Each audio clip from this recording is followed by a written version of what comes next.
What if the greatest German military disaster of the Second World War was not, in fact, a sudden catastrophe at all, but rather the inevitable conclusion of a long and quiet unraveling that had been underway for months before anyone in the high command truly grasped what was happening?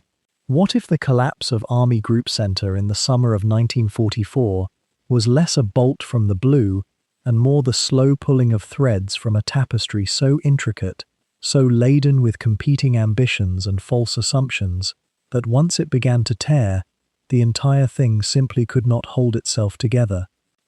In June of that year, as the Allies were establishing their foothold in Normandy across the English Channel, a far larger storm was gathering in the east. Army Group Center, the Wehrmacht's mighty formation commanding the central portion of the Soviet front, stretched across 1,000 kilometers of territory from the Baltic forests down through the heart of what we now call Belarus. It was, on paper at least, still formidable. It held millions of acres of conquered land. It had fortified positions. It had experienced officers and hardened soldiers who had survived years of brutal warfare. Yet beneath this surface of apparent strength lay fractures so deep, so pervasive, that by the time the Soviet summer offensive began in late June, the entire structure was already trembling. The story of what happened next reveals something profound about the nature of military power in the late stages of total war, about how institutions fragment under strain, how communication breaks down between commanders, separated not by vast distances but by incompatible worldviews, and how the collision between ideology and reality creates a kind of strategic vertigo from which recovery becomes nearly impossible.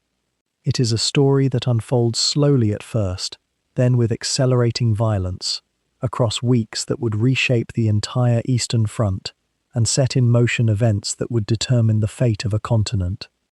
If you find yourself drawn to the deep historical currents beneath great military transformations, to the way institutions fail not with a bang, but through the exhaustion of their internal logic, then I invite you to subscribe to this channel. We explore these turning points of history not as triumphalist narratives of winners and losers, but as intricate human dramas where the decisions of a few men, constrained by circumstances and sometimes blinded by their own certainties, alter the course of millions of lives. This account of Army Group Center's collapse is one such moment, a hinge upon which history turned, and understanding it requires us to venture into the minds and the circumstances of the men who inhabited that command structure as it fractured beneath the weight of the Soviet summer. So let us begin by understanding what Army Group Center actually was in the spring of 1944. It was not merely a military formation in the technical sense. It was a reflection of how the German High Command envisioned the war in the East. Field Marshal Ernst Busch commanded it, and beneath him were thousands of officers and tens of thousands of soldiers arranged in a hierarchy that stretched from the broad steppes of southern Russia northward into the forests and marshlands that bordered the Baltic Sea. The army group consisted primarily of the 3rd Panzer Army, under Colonel General Georg Hans Reinhardt in the north, the 4th Army under General Adolf Strauss in the center, and the 9th Army under General Walter Model, who would emerge as one of the most consequential figures in the coming catastrophe. These men, these commanders, at every level, were operating within a framework of belief that had become increasingly disconnected from reality.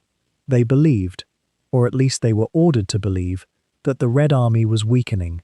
They interpreted intelligence through a lens that saw Soviet strength as fundamentally diminished after the terrible losses of the previous winters and the great tank battles of Kursk and Orel. There was a kind of stubborn optimism prevalent in many corners of the German command that the Soviets, though formidable, were approaching the limit of their capacity. This was not entirely irrational reasoning based on what they could observe, yet it was profoundly, catastrophically wrong. And the men who would soon face the consequences of this miscalculation lived within a military culture that made correcting such assumptions extraordinarily difficult. Consider, if you will, the position of a field commander in late spring 1944 who begins to sense that something is awry. he receives reports that don't quite fit the prevailing narrative. He observes movements in the Soviet lines that suggest greater capability and intention than his superiors have acknowledged. What could he do? He could report these observations upward through the chain of command, but in doing so, he risks contradicting the assessment of his superior officers, men who have authority not merely because of rank, but because they represent the ideology and the strategic vision of the regime itself. To suggest that the prevailing estimate was wrong was, in some subtle but pervasive way, to question the judgment of those above him, and in the German army of 1944, such questioning had become increasingly fraught with complications that went well beyond mere professional disagreement. This was the soil in which the catastrophe would grow. Not the soil of military incompetence, though incompetence would play its part, but rather the soil of institutional paralysis, born from the collision between what people were seeing on the ground and what they were being told to believe by those in positions of authority. The Soviet forces arrayed opposite Army Group Center in June of 1944 were not a demoralized, declining force. They were, in fact, the opposite. They were reorganized, re-equipped with new tanks and new weapons, and they were gathering themselves for an offensive operation of such scale and ambition that when it struck, it would shatter the entire German position in the center and begin the long retreat that would end, a year later, not at a defensive line in Eastern Europe, but in the rubble of Berlin itself.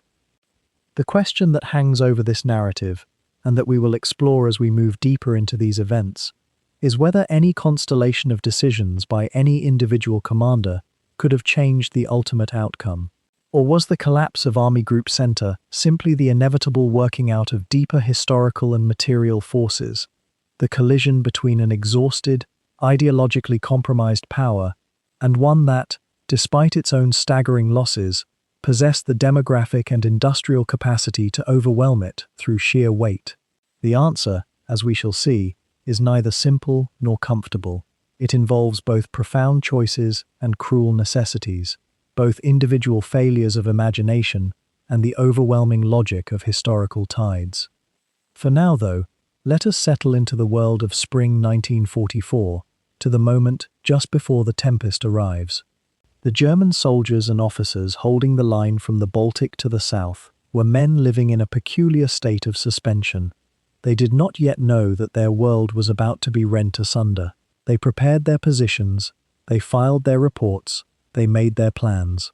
And in Moscow, in the headquarters of the Soviet General Staff, other men were making their own plans that would soon make the careful arrangements of Army Group Center seem like the preparations of men sleeping while storms gathered overhead. By the spring of 1944, the German High Command stood at a threshold, though few among them seemed fully aware of it. Army Group Center, the massive formation under Field Marshal Ernst Busch that held the vast eastern territories from the Baltic down through Belarus and into Ukraine, had endured 3 winters of brutal combat. 3 winters. Each one had taken something from the Wehrmacht that could not be easily replenished. Manpower, yes, but also confidence, initiative, the sense that time moved in Germany's favor rather than against it. The front lines themselves had become almost geological in their permanence. What had been fluid terrain in 1941 and 1942 had hardened into something that resembled the static trench systems of an earlier war. There were fortifications now, defensive lines with names like the Panther Line and the Tiger Line, though in some cases, these formidable-sounding positions existed more in German staff maps than in the actual landscape. Across these lines, opposing armies had become locked in what we might call a terrible stalemate, each side bloodied, each side aware that the war would not be won through attrition alone. Yet inside German headquarters, in the command posts of Army Group Center, in the divisional staffs spread across hundreds of kilometers of the Eastern Front, there persisted a curious kind of strategic hope. Hitler himself remained convinced that a decisive blow was still possible. Not on the Eastern Front, he believed, but in the West. If, when, the Allies attempted their invasion of France, Germany could still inflict such a catastrophic defeat that the entire coalition might fracture. The Americans and British might sue for peace. The Soviets might be isolated. Time could still be rewound, or so the thinking went. And if an invasion could be stopped, resources could be shifted eastward. Victory might yet be salvaged. This hope, this almost dreamlike conviction, shaped every decision that the German High Command made in the months leading up to the summer of 1944. When Hitler issued orders, they were orders shaped by this belief. When Field Marshal Busch received his directives, they came weighted with this same strange optimism, and when divisions were moved, when units were transferred west to bolster the defences in France, those movements reflected a fundamental misjudgment about which threat was more urgent, which direction would face the next catastrophic blow. The irony, of course, which history has made clear to us now, was that the Soviet Union was preparing an offensive of such scale and ferocity that it would make the coming invasion of Normandy seem, by comparison, almost like a secondary event. This was not widely understood at the time. German intelligence had grown increasingly unreliable on the Eastern Front. The Red Army had become masterful at deception, at concealing its true strength and intentions. Soviet officers had learned through bitter experience how to move vast armies across enormous distances while keeping German spies and reconnaissance aircraft in the dark. Consider for a moment the sheer logistics of what the Soviets were attempting. Imagine assembling an offensive force so massive that it would involve 3 entire army groups, millions of men, thousands of tanks and assault guns, mountains of ammunition and supplies, and doing so in such a way that an enemy with air superiority and extensive intelligence networks would remain largely unaware of your preparations.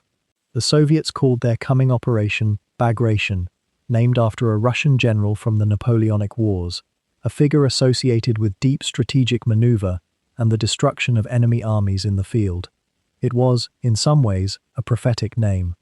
By late May and early June, the preparations were reaching their final stages. Soviet marshals, men like Alexander Vasilevsky and Georgy Zhukov, commanders who had earned their rank through an education in warfare written in blood and measured in casualties, were positioning their forces with meticulous care. The offensive would be launched against Army Group Center, not against Army Group South in Ukraine or Army Group North in the Baltic, but against Busch's force in the middle. Why there? Perhaps because that was where the Germans had stretched their defenses most thinly. Perhaps because it offered the greatest opportunity for encirclement and destruction. Perhaps because the terrain, for all its challenges, offered certain advantages to a large, well-coordinated force. The Soviet strategy, insofar as we understand it now, was elegant in its conception. Multiple offensives would be launched simultaneously along different sections of the front, each one designed to achieve a breakthrough, each one supported by massive concentrations of artillery and armor. Once breakthroughs had been achieved, mobile forces, cavalry corps, mechanized brigades, tank formations, would be poured through the gaps, driving deep into German territory, encircling and destroying formations that tried to hold fixed positions. It was the very strategy that the Germans had used to such devastating effect in 1941, when they had unleashed their panzers across the Soviet steppe and created a series of cauldrons that had swallowed hundreds of thousands of Red Army soldiers. Now the tables were turning. The Red Army, battered and reformed through years of costly learning, was about to employ those same methods. The Germans, meanwhile, were stretched thinner than they had been in years. Divisions that had once contained thousands of men were now under strength.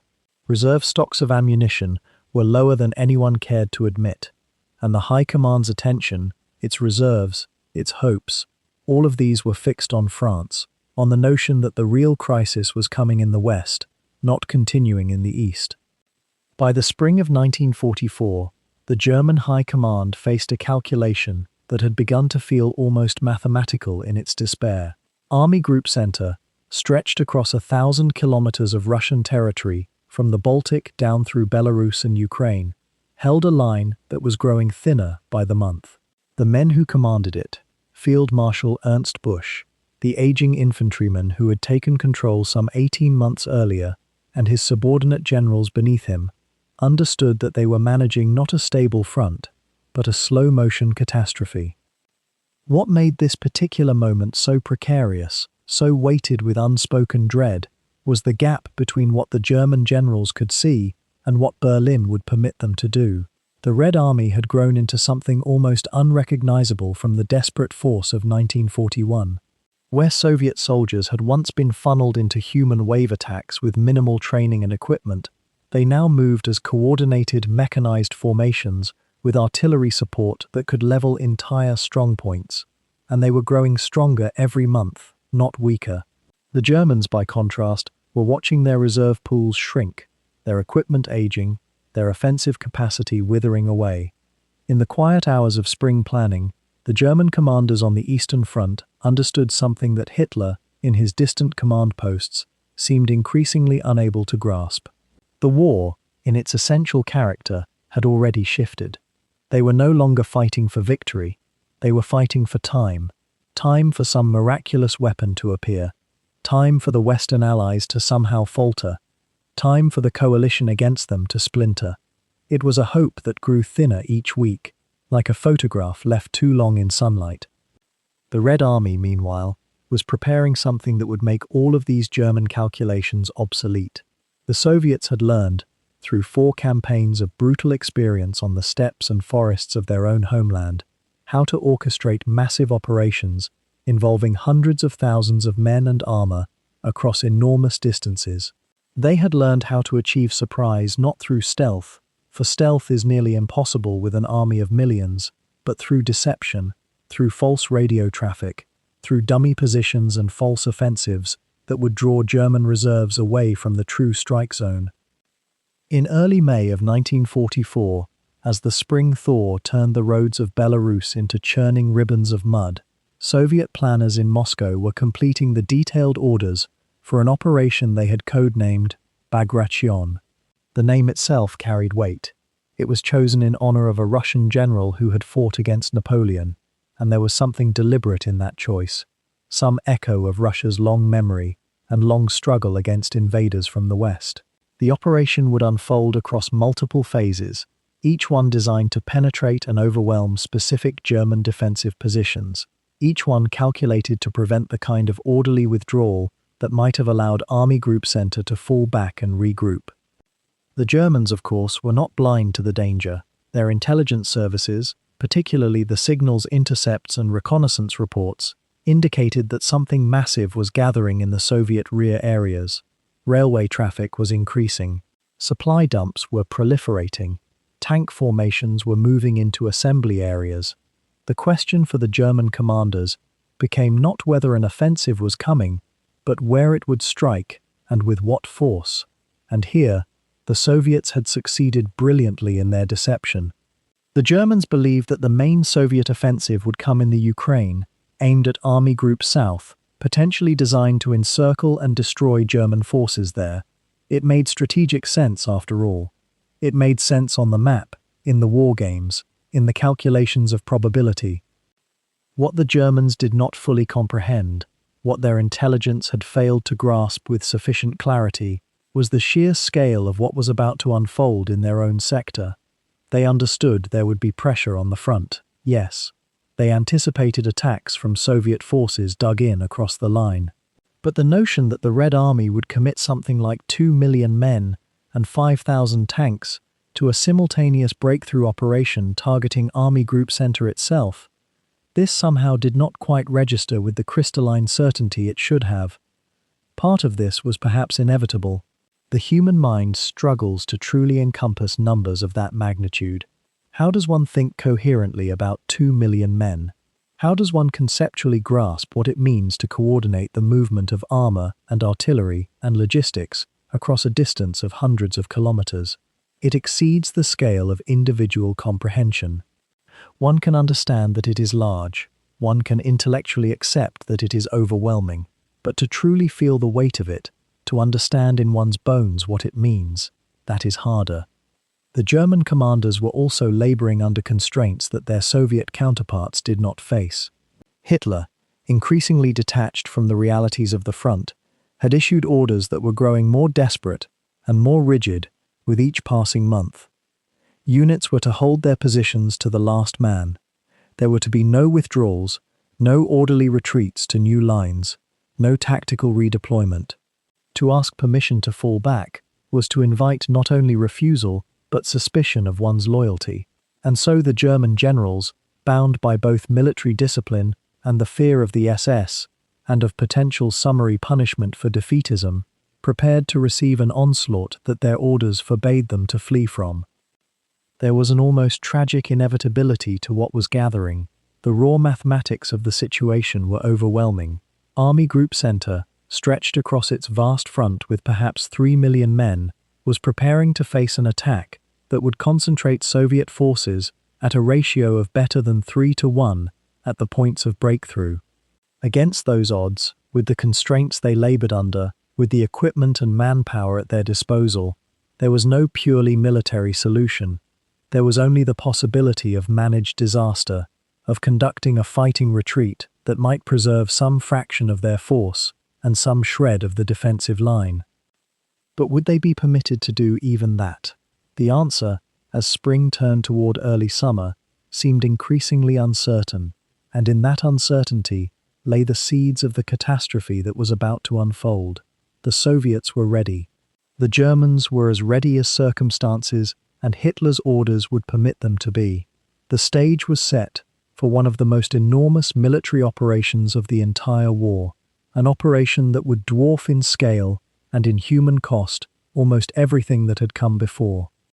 By early June, the intelligence reports crossing Model's desk painted a picture of growing Soviet preparation that was almost impossible to ignore, even amid the noise of competing demands and the weather that still turned the forward roads into rivers of mud.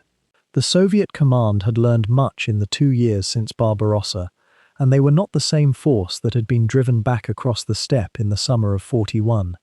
They had learned patience. They had learned how to concentrate forces without broadcasting their intentions across the airwaves. They had learned, perhaps most dangerously, how to wait. In the rear areas, deeper into the Soviet Union and far from the front line, vast depots had begun to swell with ammunition and fuel. The roads and rail lines that fed westward toward Army Group Center's sector became, in a sense, arteries of an enormous creature preparing to wake. Reconnaissance pilots reported the changes, new positions, new concentrations, a thickening of the Soviet presence that seemed to deepen with each passing day. Yet for all this, there remained a certain quality of unreality to the reports, a sense that they belonged more to forecast and speculation than to immediate, present danger. How do you adequately prepare for something you know is coming, but whose exact timing remains shrouded in calculation and conjecture? Model himself was a commander of uncommon ability, a man who combined intellectual rigor with an almost uncomfortable level of tactical prescience. He understood the mathematics of the Eastern Front in ways that many of his peers did not. He grasped that numerical superiority, when sufficiently large, became something qualitatively different, not merely more of the same, but a category of threat altogether. The Soviets, he believed, were building toward a scale of operation that would dwarf what had come before. And yet, even knowing this, what could be done? The reserves were stretched thin.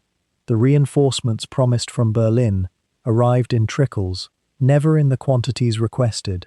The gap between what was needed and what was available had become the defining feature of German operations in the East. There was, in those long June days, a kind of suspended tension in the German positions. The men in the trenches, the tank crews in their concealed positions, the artillery observers watching the landscape beyond the wire. They lived in a state of expectation that was itself a form of exhaustion. The physical exhaustion of maintaining readiness without knowing the hour of testing, the mental fatigue of holding a front against an enemy you could feel massing but could not yet see.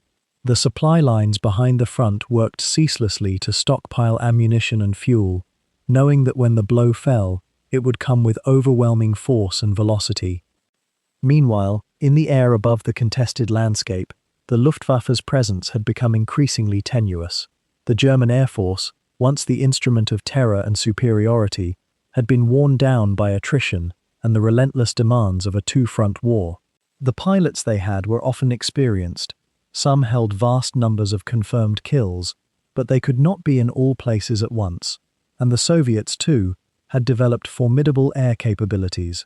The skies over Army Group Center's sector would not be empty when the offensive came, but neither would they be dominated by the Luftwaffe in the way that earlier campaigns had been contested.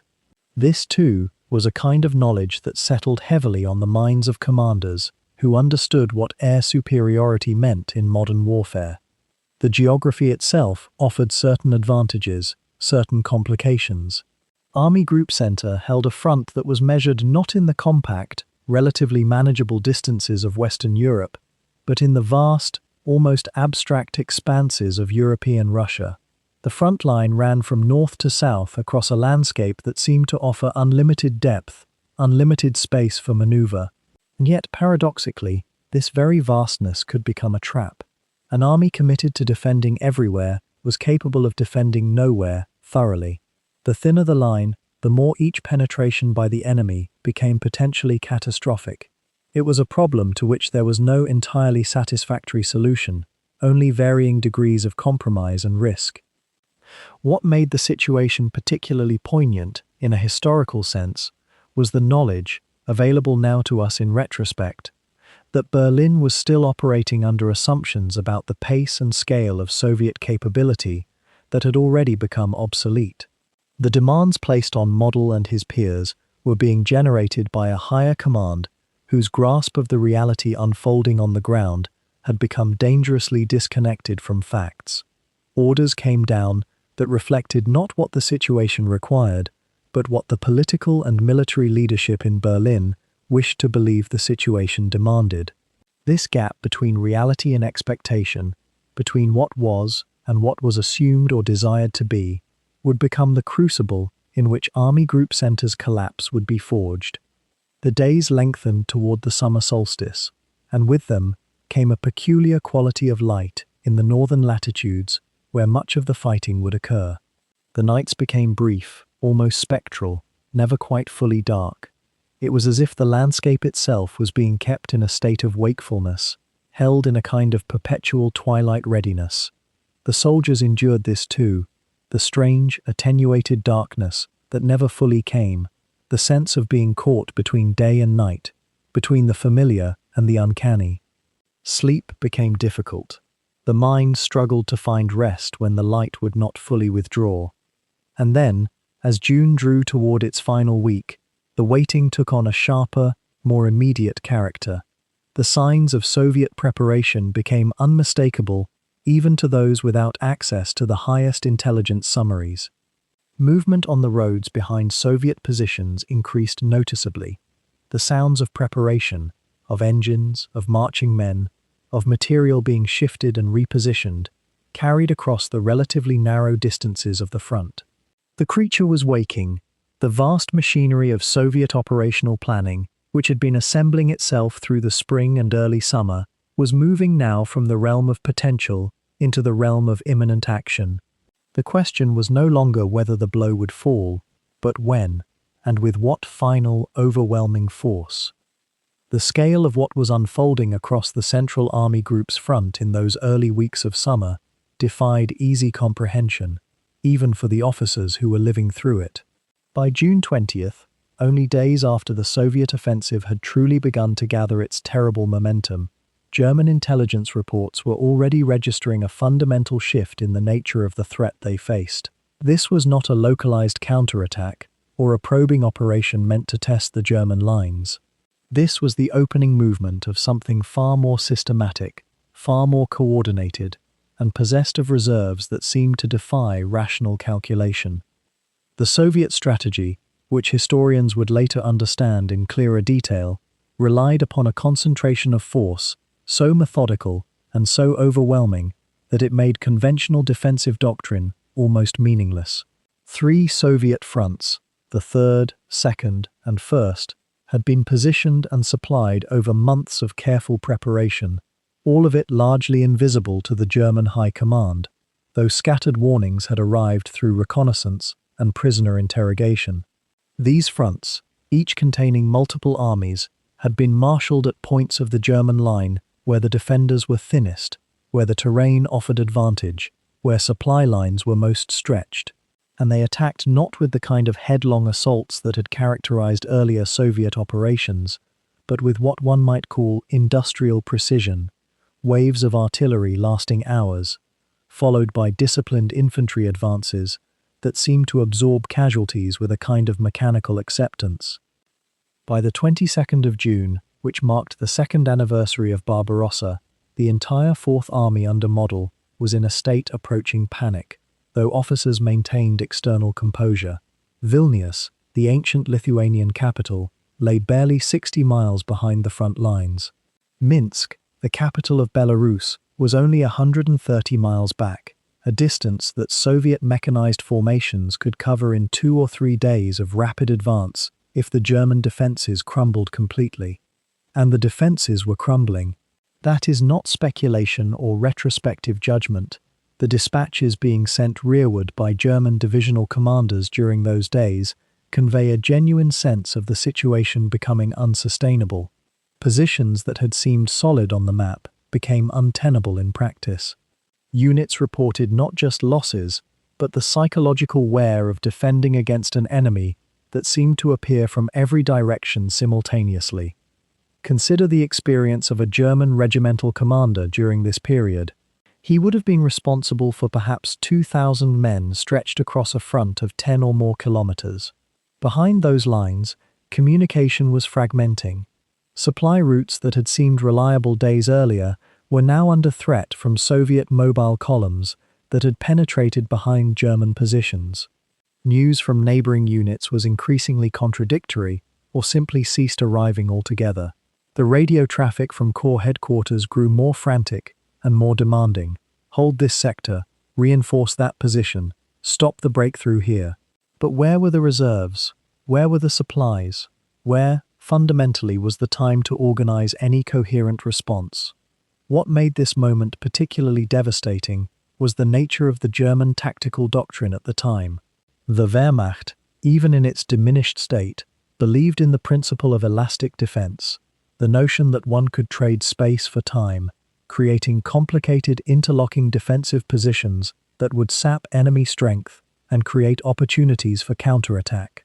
This doctrine had worked, to some degree, against Soviet offensives in previous years, but it required something that was no longer available to the German army in the summer of 1944: depth. A defense in depth requires reserves, divisions held back to strike at the exposed flanks of penetrating enemy forces. By June, such reserves simply did not exist for Army Group Center. Every available division was in the line, and the line was being torn apart. The advance of Soviet armor during these first weeks moved with almost dreamlike inevitability. Tank brigades, operating within the framework of mobile operations that the Red Army had learned to execute with increasing sophistication, would punch through German positions. Their supporting infantry would mop up the defenders, and then the tanks would race forward toward the next objective. German anti-tank guns, which had been positioned to meet just such a threat, found themselves overwhelmed by the sheer volume of Soviet armor. A German anti-tank crew might engage and disable 3 or 4 Soviet tanks before being overrun by infantry that seemed to appear from the smoke and dust. And then another Soviet tank column would arrive, having swung around the position from a different direction entirely. There is something peculiarly exhausting, one might reflect, about defending against an offensive of such scale. It is not like a surgical crisis requiring a sudden burst of urgent action. Instead, it is a condition of continuous emergency, hour after hour, where every decision is made in conditions of profound uncertainty. Should reinforcements be sent to the northern sector or the southern? Should the line be pulled back to create more defensible positions, or would this open a breach that could not be closed? The toll this takes on command is difficult to overstate. General Model, for all his reputation and capability, was a man trying to manage chaos with inadequate tools. The psychological weight of knowing that your army is breaking apart, that there is no realistic possibility of a successful counterattack, that your orders can slow but not stop the enemy advance, This weight accumulated moment by moment.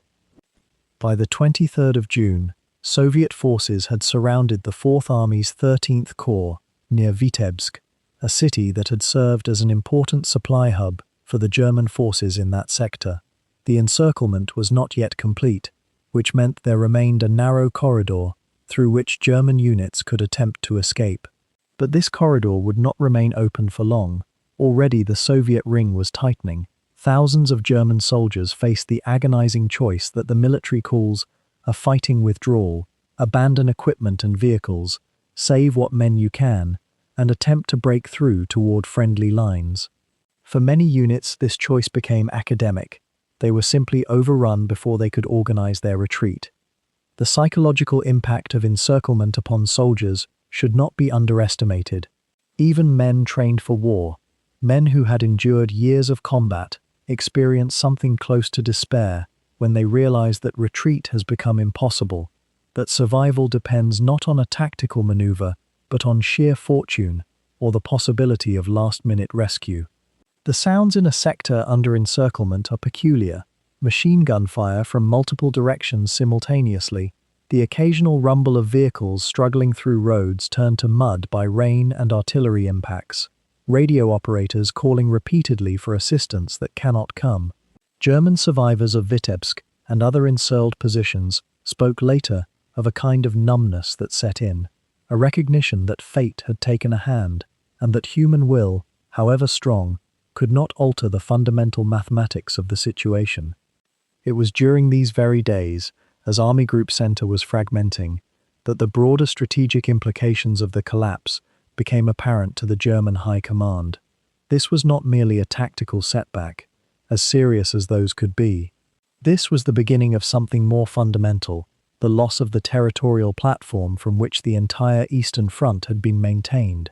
Every mile of Soviet advance westward across Belarus brought them closer to the territories that had been conquered in the opening phase of Barbarossa, territories that had been ruthlessly organized for German purposes. But more than that, the collapse of Army Group Center was beginning to sever the northern flank of the German armies in the south. If the Soviets could drive all the way to the Vistula River in Poland, then the entire German position in Ukraine and southern Russia would be fatally compromised. The Germans would no longer face Soviet forces attacking along a broadly eastward-westward axis. They would face envelopment from the north. By the first week of July, the German command structure itself had begun to fracture under the weight of what was unfolding across the vast plains and forests of White Russia. General Model, commanding the Ninth Army in the center of the line, found himself in a position of almost unbearable constraint. He could see the mathematics of his situation with perfect clarity, a commander's terrible gift, the ability to calculate one's own defeat before it arrives. The Soviet forces pressing down from the north and south were not simply larger in number, they were moving with a coordination and speed that suggested something had shifted in the very nature of Soviet operations. The Red Army, once an instrument of enormous but often clumsy power, had learned to think and move with a precision that German officers, even those schooled in the doctrines of blitzkrieg, found deeply disquieting. The Wehrmacht's supply lines, already stretched across impossible distances, began to collapse, not all at once, but in 1,000 small ways that accumulated into catastrophe. A rail junction captured here, a road destroyed there, depots emptied faster than they could be replenished. The Soviet Air Force, which had seemed almost absent from the skies in earlier years, was now omnipresent, hammering columns and concentrations with a persistence that made daylight movement increasingly hazardous.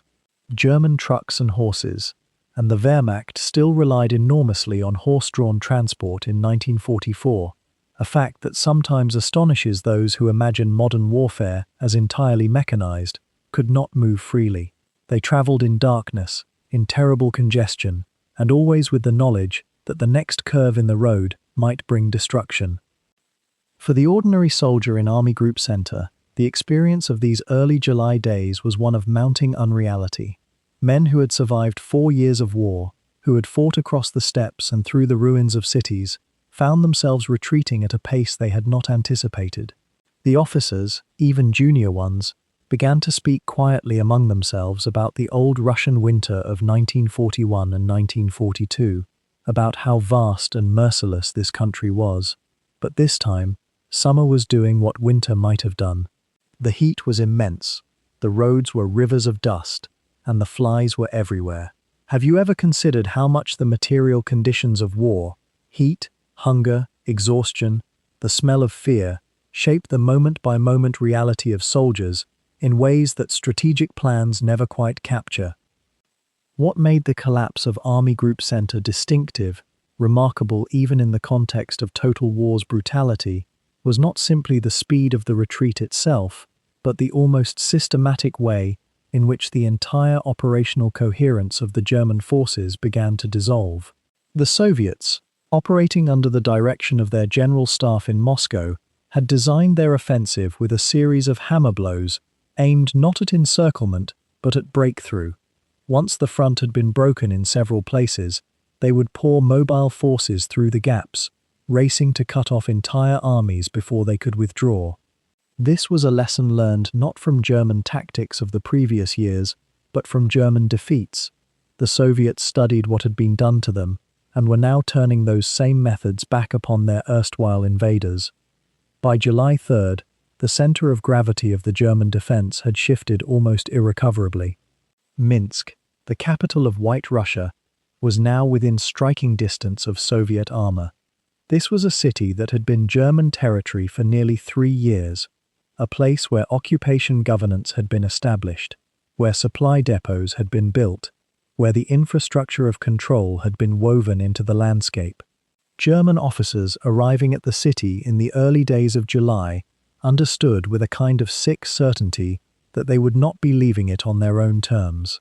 The city would not be liberated or held, it would be abandoned, and in that abandonment, enormous stores of supplies, vehicles, and ammunition would be left behind. What does a commander feel in that moment when he understands that the machinery he has built, the careful apparatus of occupation and control, must be destroyed or surrendered within hours? The German Fourth Army, which had held the southern portion of the Army Group Center sector, was beginning to crack into fragments. Units that had been cohesive fighting organizations just weeks earlier were dissolving into smaller and smaller groups, each trying to find escape routes northward and westward through forests and across rivers. The Second Army, positioned to the north, was faring somewhat better, but was also beginning to feel the terrible pressure of the Soviet vice tightening. Everywhere, there was a sense of movement without direction, of reactive actions instead of any coordinated defense. The Germans were no longer fighting a battle, they were managing a catastrophe, trying to salvage what could be salvaged from a situation that was slipping away with each passing hour. In the villages and small towns across the region, the civilian population was experiencing their own version of this collapse. Some had looked to the Germans as liberators from Soviet rule. Others had endured German occupation with the grim resignation of people caught between empires. Now, as German forces withdrew, often precipitously, there was a dawning realization that Soviet forces would soon arrive. The memory of what had happened to this land when the Germans first invaded, the brutality of the occupation, the hunger, the mass executions, hung over everything. Civilians who could flee were fleeing. Those who could not were preparing themselves for what came next, for a second round of occupation, for the impossible choices that war forces upon people who have no power over the great movements of history that sweep across their homes. The question that occupied German High Command, and which seems to occupy any student of this campaign, is the bitter one of inevitability. Could Army Group Center have held? Could Model or other German commanders have found some way to stop or even slow the Soviet advance? The answer, shaped by documents and testimony and the careful analysis of military historians, seems to be no. The Germans had been outnumbered in men, guns, and tanks at the start of the operation. They were outnumbered even more dramatically in the air. The Soviets had achieved a level of coordination and supply that was simply beyond German capacity to match. Germany had been at war for 5 years. Its economy was being bombed, its manpower was stretched across multiple theatres. The mathematics, in other words, had simply caught up with German ambition. And yet, in these early days of July, the speed and totality of the collapse still carried a quality of shock, of something moving faster than expectation, even when expectation itself had been grave. By June, the weather had turned, and the landscape itself seemed to conspire against the German defense. The spring rains had given way to summer heat, and the roads across the Western Soviet Union transformed into great veins of dust and mud, alternating between impassable quagmire and choking powder depending on the hour. The trucks that carried ammunition, fuel, and replacement soldiers moved more slowly than they needed to, not because of any particular obstacle, but because there was so little fuel to spare that every litre had to be rationed with an almost ceremonial parsimony. Officers sat in their headquarters and calculated distances, not in kilometres, but in jerry cans of petrol, a mathematics of constraint that no amount of strategic brilliance could overcome. Field Marshal Walter Model, who had arrived to take command of Army Group Center just weeks earlier, understood with terrible clarity what he was facing. Model was a man of fierce intellect and unstinting personal courage. He had earned his rank through decades of service on the Eastern Front, and he carried with him the accumulated weight of that long struggle. He had been summoned from the North, from Army Group North, because the High Command believed his particular talents for defensive improvisation might somehow arrest what was becoming unmistakable. The Soviet summer offensive was gathering with a scope and intensity that suggested not merely tactical ambition, but strategic annihilation. Yet even Model's considerable gifts could not conjure resources that did not exist. The disposition of Army Group Center, by early June, had begun to shift into what we might call a posture of managed catastrophe. The front line, which stretched for roughly 800 kilometers from the Baltic region down through Belarus toward the Ukraine, was held by armies that had been depleted and reconfigured so many times that their organizational structure sometimes bore only a nominal relation to their actual composition. 3rd Panzer Army, 4th Army, 9th Army. These names suggested monolithic formations, yet they were in reality patchworks of regiments pulled from other fronts, divisions reduced to battalion strength, tank companies operating with fewer than a dozen vehicles when they had been authorized 4 dozen. A curious kind of archaeology of war had occurred. Every defensive position represented not merely a geographic feature, but the sedimented layers of previous battles, previous catastrophes, the bones of previous commands. What made the situation particularly fragile was not merely the thinness of the line itself, but the relationship between that thinness and the depth of German defensive preparation. Unlike the Western Front, where the Germans had enjoyed years to construct elaborate fortifications and layered defenses, the defenses facing Soviet forces across Belarus were skeletal. There had been attempts, certainly, trenches dug, anti-tank obstacles positioned, minefields laid in certain sectors, but these represented a shadow of what the High Command had demanded and what circumstances would have required. The Soviet Union possessed vast resources of labor and material for engineering, and they had used these to create defensive lines that, when they chose to do so, could absorb enormous punishment.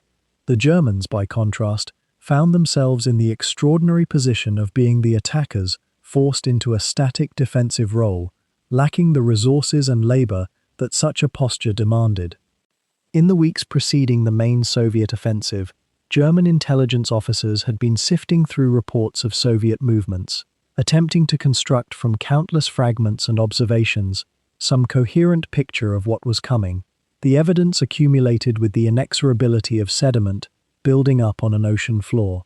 There were reports of new divisions moving west by rail, of tank formations assembling in concentration areas, of bridging equipment being transported toward the Pripyat marshes, that vast, labyrinthine terrain that had always posed peculiar tactical challenges.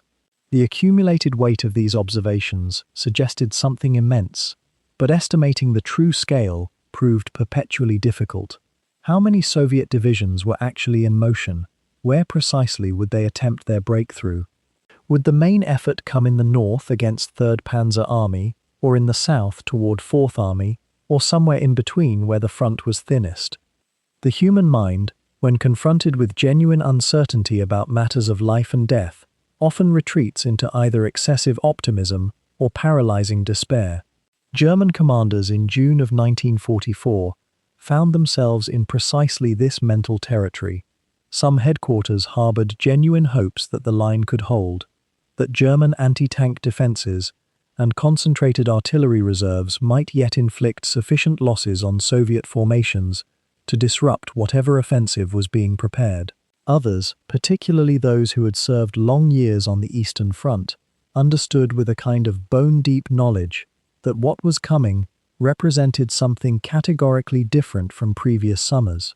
The accumulation of losses, the exhaustion of reserves, the thinning of the front, these were not merely degrees of difficulty along a spectrum of manageable problems.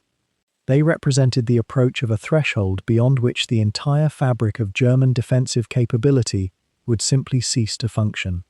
Model, in particular, seems to have grasped the gravity of what was approaching with an almost premonitory clarity.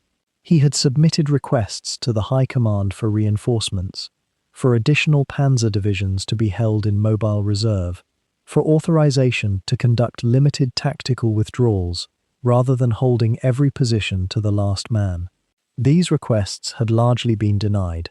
The High Command, under Hitler's increasingly detached oversight, was locked into a strategic mentality that had become fundamentally at odds with the actual situation on the ground. The Führer's directives insisted on holding every position, conducting counterattacks whenever possible, never yielding ground. These orders had the force of scripture in the German military hierarchy. They could not simply be ignored or reinterpreted. Yet they described a form of warfare that was becoming geometrically more difficult with each passing week. The Soviet forces arrayed against Army Group Center possessed not merely numerical superiority, but a qualitative edge in several domains that the Germans had to confront almost passively. The Red Army had learned, through brutal experience and countless tactical experiments, how to concentrate artillery with devastating efficiency. Soviet artillery doctrine, refined through years of war, had become a science of overwhelming mass applied at precisely chosen moments. The Germans, by contrast, found their own artillery parks depleted and dispersed, much of their ammunition reserved for emergencies, because no one could predict with certainty when those emergencies might come. It was a form of chronic underpreparedness that would, in the approaching weeks, transform into acute catastrophe. What might happen if one were to gather sufficient evidence of coming disaster, sufficient warning signs, sufficient intelligence, and yet find oneself utterly powerless to prevent it? This was increasingly the condition of German commanders in Belarus as June drew toward its end. By late June, the German command had begun to sense the enormity of what was unfolding. Reports from the front grew more fragmented, more urgent, more infused with a kind of desperate clarity that comes only when a commander understands his situation is slipping beyond his control. Model, the aggressive and capable commander of Army Group Center, had positioned his forces in what he believed to be a resilient defensive arrangement, yet the Soviet preparations had been so thorough, so methodical, that the very concept of defense had become almost theoretical. The Germans were about to learn a lesson that would echo through military history, that when an adversary commits resources and will to a degree that exceeds your own capacity to absorb them, the problem is not tactics or courage. The problem is mathematics. The Soviets had assembled something unprecedented in scale. Over 2 million men were arrayed along a front stretching more than 800 kilometers. Behind these men lay reserves, and behind the reserves lay more reserves, an almost unfathomable depth of human resource that Stalin had marshaled for this singular purpose. The Wehrmacht, by contrast, held perhaps 2 million men across the entire Eastern Front, and of those, only a fraction could be committed to this particular sector. When you lay this reality bare, what becomes apparent is not a battle about to occur, but rather a collision between two fundamentally different kinds of military power. One was built for rapid maneuver and concentrated force. The other was built for deliberate, overwhelming pressure applied across an immense space. The German garrison at Vitebsk, a significant city to the north of the Army Group Center's main line, was held by approximately 50,000 men under the command of General Friedrich Gollwitzer. Vitebsk sat astride important roads and rail lines, and its position made it a node in the defensive network. Yet it was also isolated, vulnerable, and soon to be surrounded. The soldiers there, in those final days of June, did not know with certainty what was coming, but they could feel it in the tremors of artillery, in the way the air itself seemed to thicken with menace. Men who had survived years of war develop an instinct, a kind of animal sensitivity to approaching catastrophe. The veterans among the garrison knew the question was not whether something terrible would happen, but when. Intelligence reports began to confirm what German commanders had feared. Soviet mechanized columns were massing, moving into final positions. The timing of the offensive, which the Germans had partly anticipated, appeared imminent. Yet there remained, even at this late hour, a kind of paralysis in the German command structure. Hitler's grip on the army remained absolute.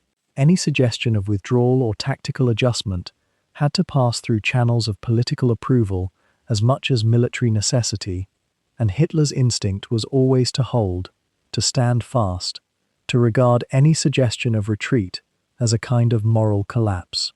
This was not a man who thought in terms of trading space for time, of conducting fighting withdrawals to more favorable positions.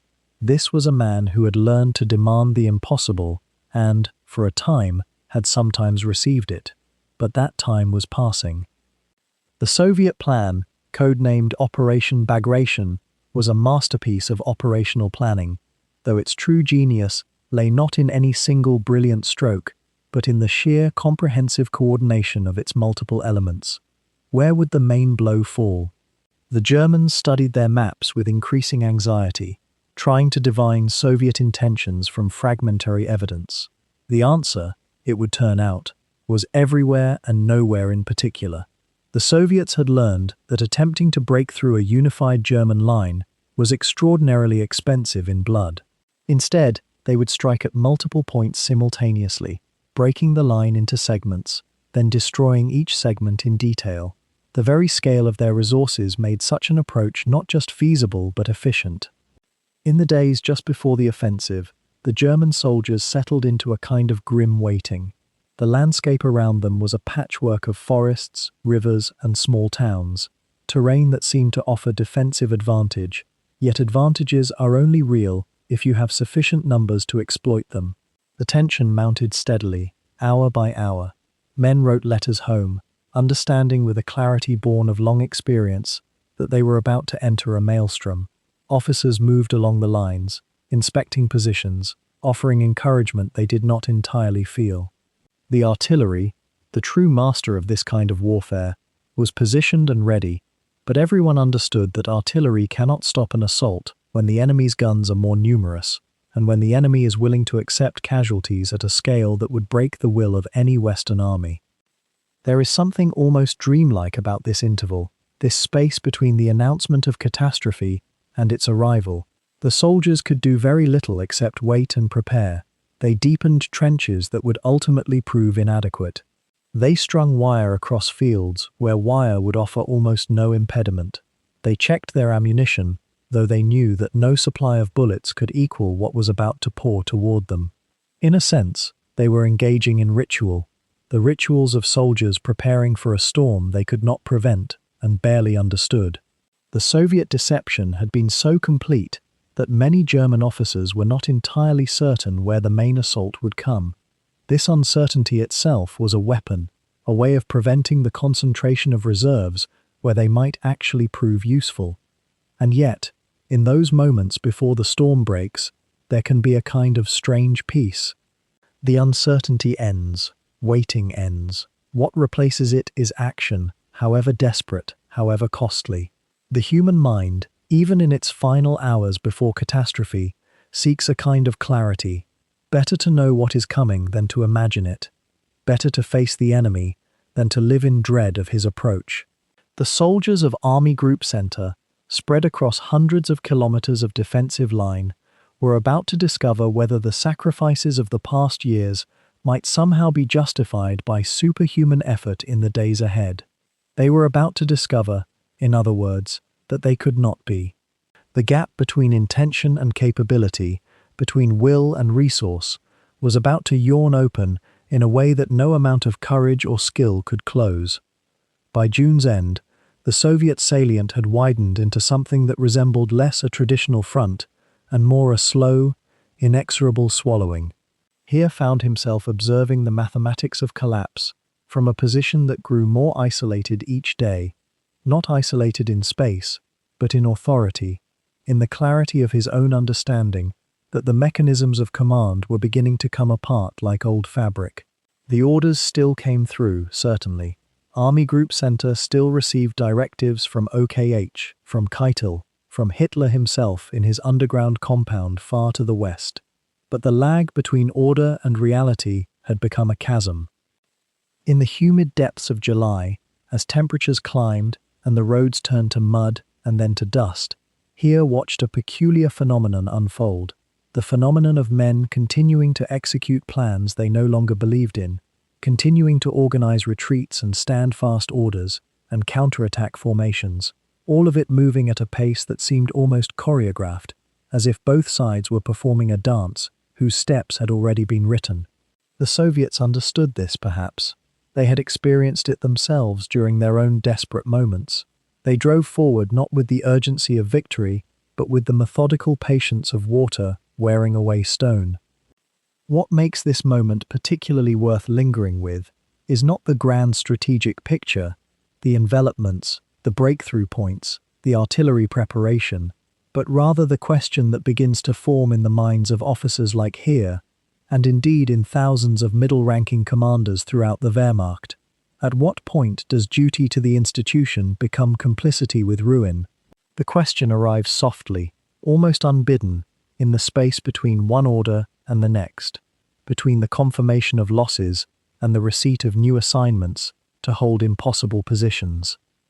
By early July, Model had begun to grasp that Army Group Center could not be saved through orthodox means. The center had become a geometric impossibility. The German line was trying to hold a shape that no longer had coherence. It was like attempting to grasp water in your palm and expecting it to remain in the form you intended. The Soviets, having learned their lessons in previous years, were not attacking in neat waves, but rather in what military theorists would later term a strategy of fluid pressure, sustained momentum, without a single obvious climax. They were everywhere and nowhere, and this was precisely what paralyzed German response. You could not mass reserves to meet a threat that distributed itself across the entire depth of the sector. Heer's own sector, let us imagine him positioned with one of the corps-level headquarters, responsible for coordinating the movements of multiple divisions across perhaps 40 kilometers of front, would have presented a landscape of almost abstract complexity. To his north, the Soviets had broken through toward Minsk. To his south, similar pressures were developing. Behind him, the roads were becoming clogged with vehicles trying to move eastward, while simultaneously, or nearly simultaneously, new supplies and reinforcements were attempting to move eastward as well. Somewhere in that tangle of movement were thousands of men, thousands of vehicles, thousands of tons of ammunition and fuel, all of it in motion, without a clear direction, without a unifying purpose anymore. One thinks, when imagining such circumstances, about the peculiar loneliness of command during a period of managed catastrophe. Heer would have been receiving reports constantly, casualty figures that grew more abstract even as they swelled in absolute numbers, supply estimates that bore less and less relation to actual deliveries, requests from subordinate units for orders that contradicted the orders they had already received. The sheer volume of information creates its own kind of darkness, paradoxically. Too much data becomes noise. Too many concurrent crises become a single, undifferentiated roar. Consider what a typical dispatch might have contained in those days. Perhaps word that a Soviet mechanized corps had appeared to the west of a town that was supposed to be held as a strongpoint. Combined with this, a report that the neighbouring division had been forced to withdraw to avoid encirclement, followed by an order from above to hold the line at all costs. And then, almost simultaneously, word that ammunition supplies had been diverted to another sector and that evacuation procedures would need to commence for certain administrative personnel. Each of these represented a separate reality, a separate truth, and they could not all be satisfied at once. The commander had to make choices that were choices between different configurations of failure. What seems to have sustained men like Heer through this period, and here we enter slightly into inference, though it is inference grounded in the letters and accounts that survived, was perhaps a kind of acceptance. Not the acceptance of defeat necessarily, but an acceptance that they were now operating in a realm where their choices had become marginal, where the grand forces moving across the landscape had acquired a momentum that no amount of tactical brilliance or individual courage could arrest. This is not the same as resignation. Resignation implies a kind of passivity, an abandonment of effort. Rather, this was a kind of tragic clarity, the understanding that one's duty was now to manage the descent, to preserve what could be preserved, to maintain the coherence of one's command, for as long as that coherence had meaning. The forests that surrounded these sectors were themselves becoming a factor in a way they perhaps had not been earlier.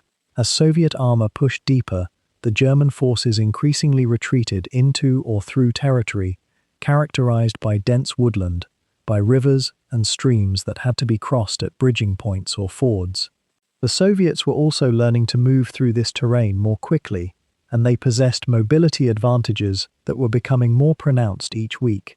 They had developed a kind of expertise in deep penetration operations, in maintaining supply lines across territory they had only just captured, in coordinating movements of mechanized formations with infantry follow-up. By late June, the full weight of what the Soviets had set in motion began to crystallize across the fractured German command posts. The initial shock of Operation Bagration's opening strikes had given way to a creeping, almost dreamlike recognition that the entire strategic posture of the Eastern Front was unraveling in real time.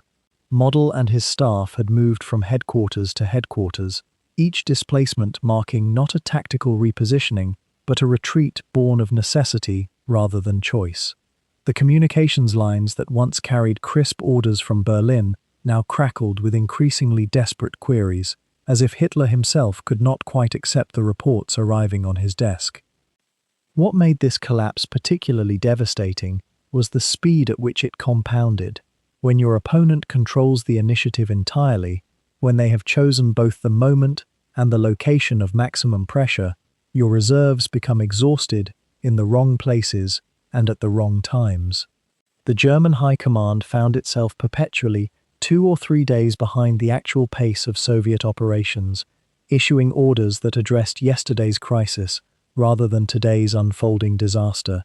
It is perhaps worth pausing here to consider what this must have felt like, not for the generals necessarily, but for the ordinary divisional commanders and regimental officers who suddenly discovered that their flanks were gone, that reinforcements listed in operations orders no longer existed, that the map they had studied that morning bore almost no resemblance to the battlefield they would face by evening. The collapse of Army Group Center was less a single catastrophic defeat and more a cascade of smaller breakdowns that, taken together, proved irreversible. Consider the mathematics of it for a moment. The Soviet concentrations achieved something close to a 4-to-1 advantage in men along their main axes of advance, but more significantly, they had created what might be called a 3-dimensional advantage, not merely numerical superiority in men and guns, but superiority in reserve formations, in air power, in engineer support, and in the speed at which they could move these resources. The Germans had learned early in this war that numerical inferiority could sometimes be overcome through superior positioning and tactical skill, but when the enemy possessed both the numbers and had taken away your choice of position, that calculus became impossible. By the end of the first week of Bagration, German units that had held their lines for weeks or months were suddenly pushed back 50 kilometers, then 100. Some divisions that had fought with distinction in earlier campaigns ceased to exist as coherent formations, not in a single dramatic engagement, but through a process of slow attrition, fragmentation, and eventual dissolution. The phrase, "going into the line," took on a grimly different meaning when the line itself was dissolving beneath you. Soldiers who had survived years of warfare found themselves involved in desperate, confused retreats through forest and marshland, often separated from their unit headquarters, often uncertain of where the front actually was, or in which direction safety lay. What distinguishes a military collapse from an ordinary defeat is the loss of control, not merely the loss of territory, but the loss of the commander's ability to direct his own forces with any real precision.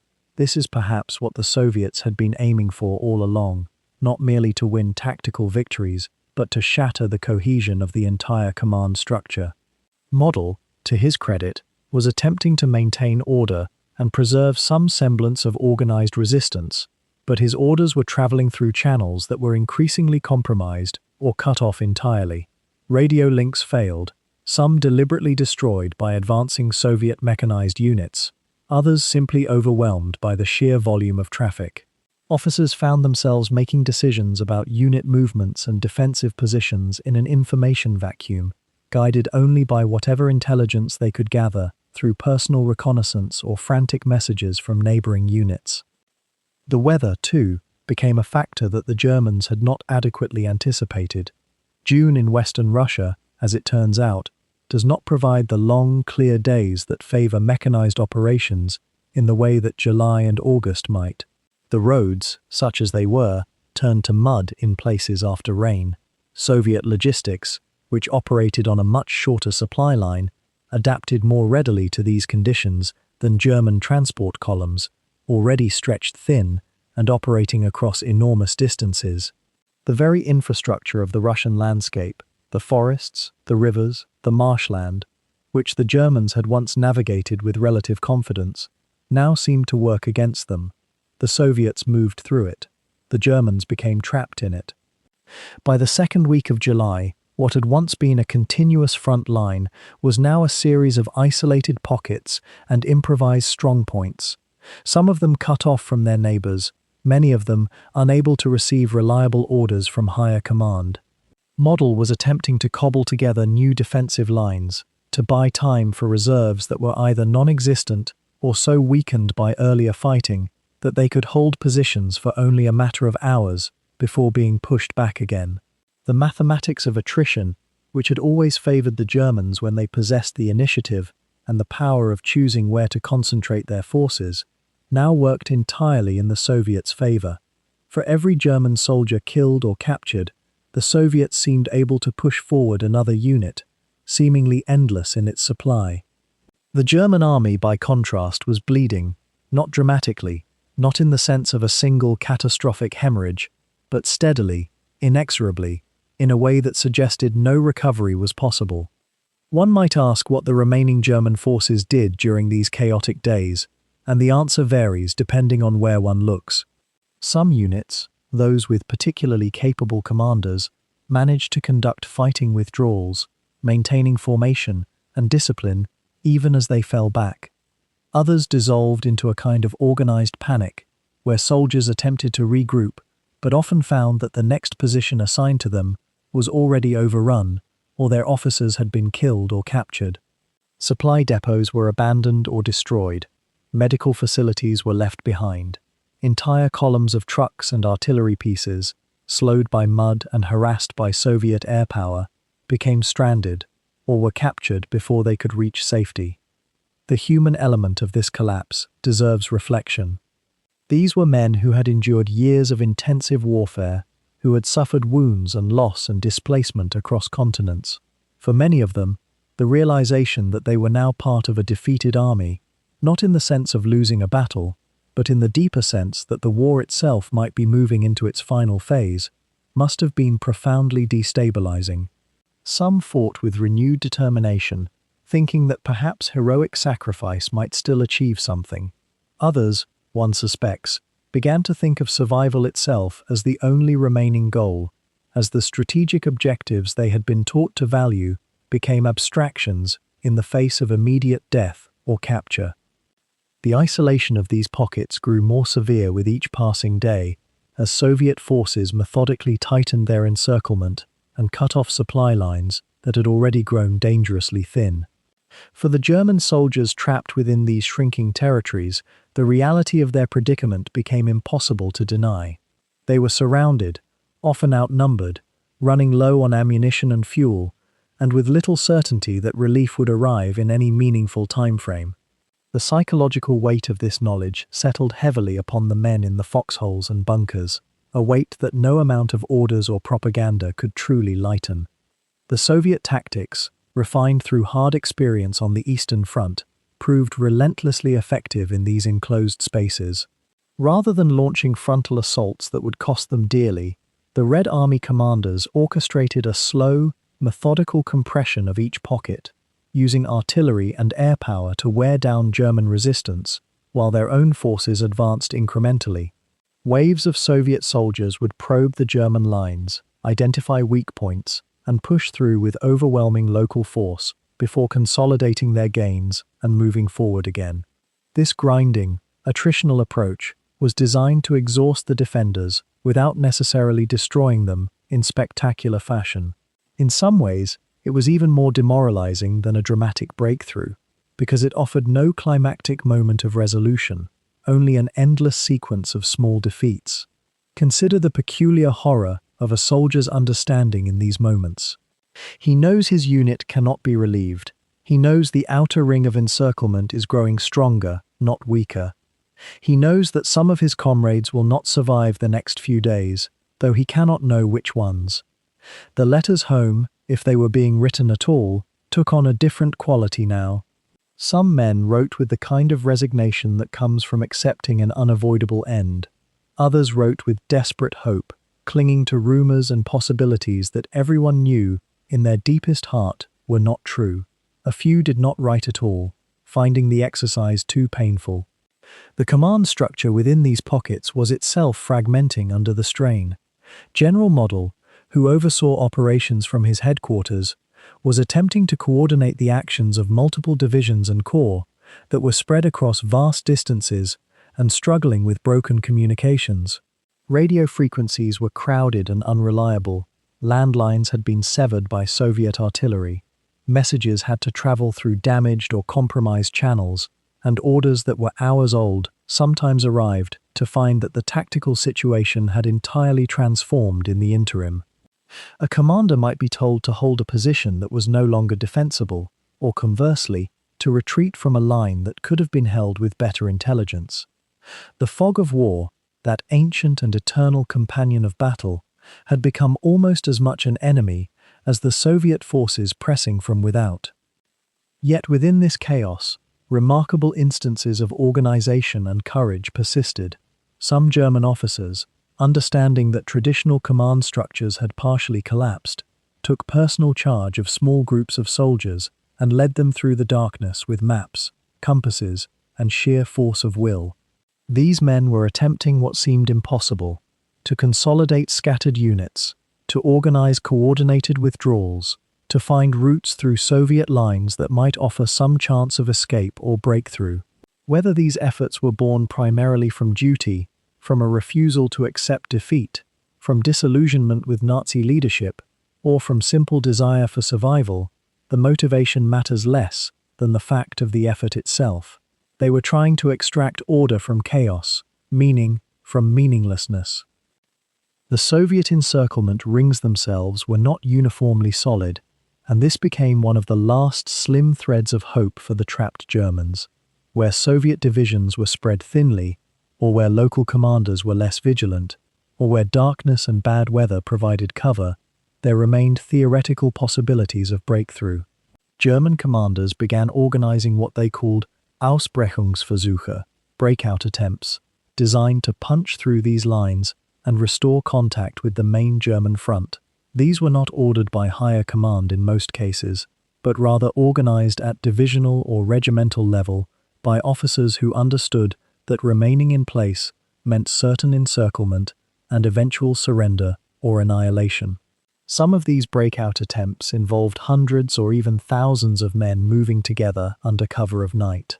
Others were smaller, more desperate affairs, where small groups of soldiers simply abandoned their positions and tried to work their way west, moving between the Soviet lines like droplets of water, finding paths through stone. What became apparent as days accumulated into weeks was that the initial German underestimation of Soviet capabilities and intent was proving catastrophic in ways that only grew more apparent as time passed. Army Group Center had been built upon certain assumptions about how quickly relief could be organized, about how German counterattacks could be coordinated, about the limitations of Soviet logistics and the fragility of their extended supply lines. These assumptions had been wrong. The Soviets had learned to organize vast encirclements while maintaining their own supply networks. They had learned to absorb German counterattacks and then press forward. They had learned to do this not once, but repeatedly, across a front of hundreds of miles. The German military machine, for all its surviving mechanical excellence and tactical skill, had met a force that was learning to be better. The fate of individual units within these pockets varied considerably based on geography, command quality, luck, and timing. Some divisions managed to maintain enough cohesion to conduct organized withdrawals. Others were completely shattered, their survivors scattered across the landscape. The Fourth Army, under General Hoth, though technically not wholly encircled, found itself in an increasingly perilous position as Soviet forces drove past its flanks. The Ninth Army, under General Model's direct command initially, was more thoroughly trapped and would suffer some of the most severe casualties and losses of equipment. The Third Panzer Army, north of the breakthrough, faced similar circumstances. Each of these major formations numbered in the hundreds of thousands of men, and each faced the creeping realization that their situation, while perhaps not completely hopeless in those first days, was becoming more desperate by the hour. And perhaps this is where we might pause briefly on a larger reflection. In the history of warfare, few military organizations have been forced to confront the gap between expectation and reality as dramatically as the German command did during these weeks in 1944. They had operated under certain models of warfare, certain assumptions about technological advantage and tactical doctrine, certain beliefs about the adaptability of their enemy. The Eastern Front, that vast grinding machine of attrition, had been steadily proving all of these assumptions increasingly inadequate. Yet the machinery of command, the rigid hierarchies and the weight of authority made it extraordinarily difficult for anyone to voice these realizations in ways that might change the fundamental strategic approach. What we are witnessing, then, is not merely a military collapse, but the collision of outdated models with an evolving reality, and the human cost of that collision was becoming incalculable. By early July, the scale of the disaster had become impossible to conceal, even from the highest command. The Red Army's offensive, which had begun with such overwhelming force in the final days of June, had transformed from a breakthrough into something approaching a complete unraveling of the German position. What had seemed, in the first hours, like a localized penetration had metastasized into a continental wound. The question that haunted every German general's quarters, how could this have happened so completely, so rapidly, found its answer not in any single failure, but in the accumulation of miscalculation, exhaustion, and the simple mathematical reality of being outnumbered across nearly 1,000 kilometers of front. The cities and towns that had served as anchors for German resistance were falling with a rhythm that suggested not victory being seized, but collapse being permitted. Mogilev fell on the 28th of June. Vitebsk followed days later. Minsk, the headquarters of Army Group Center itself, the capital of the Byelorussian Soviet Socialist Republic, fell on the 3rd of July.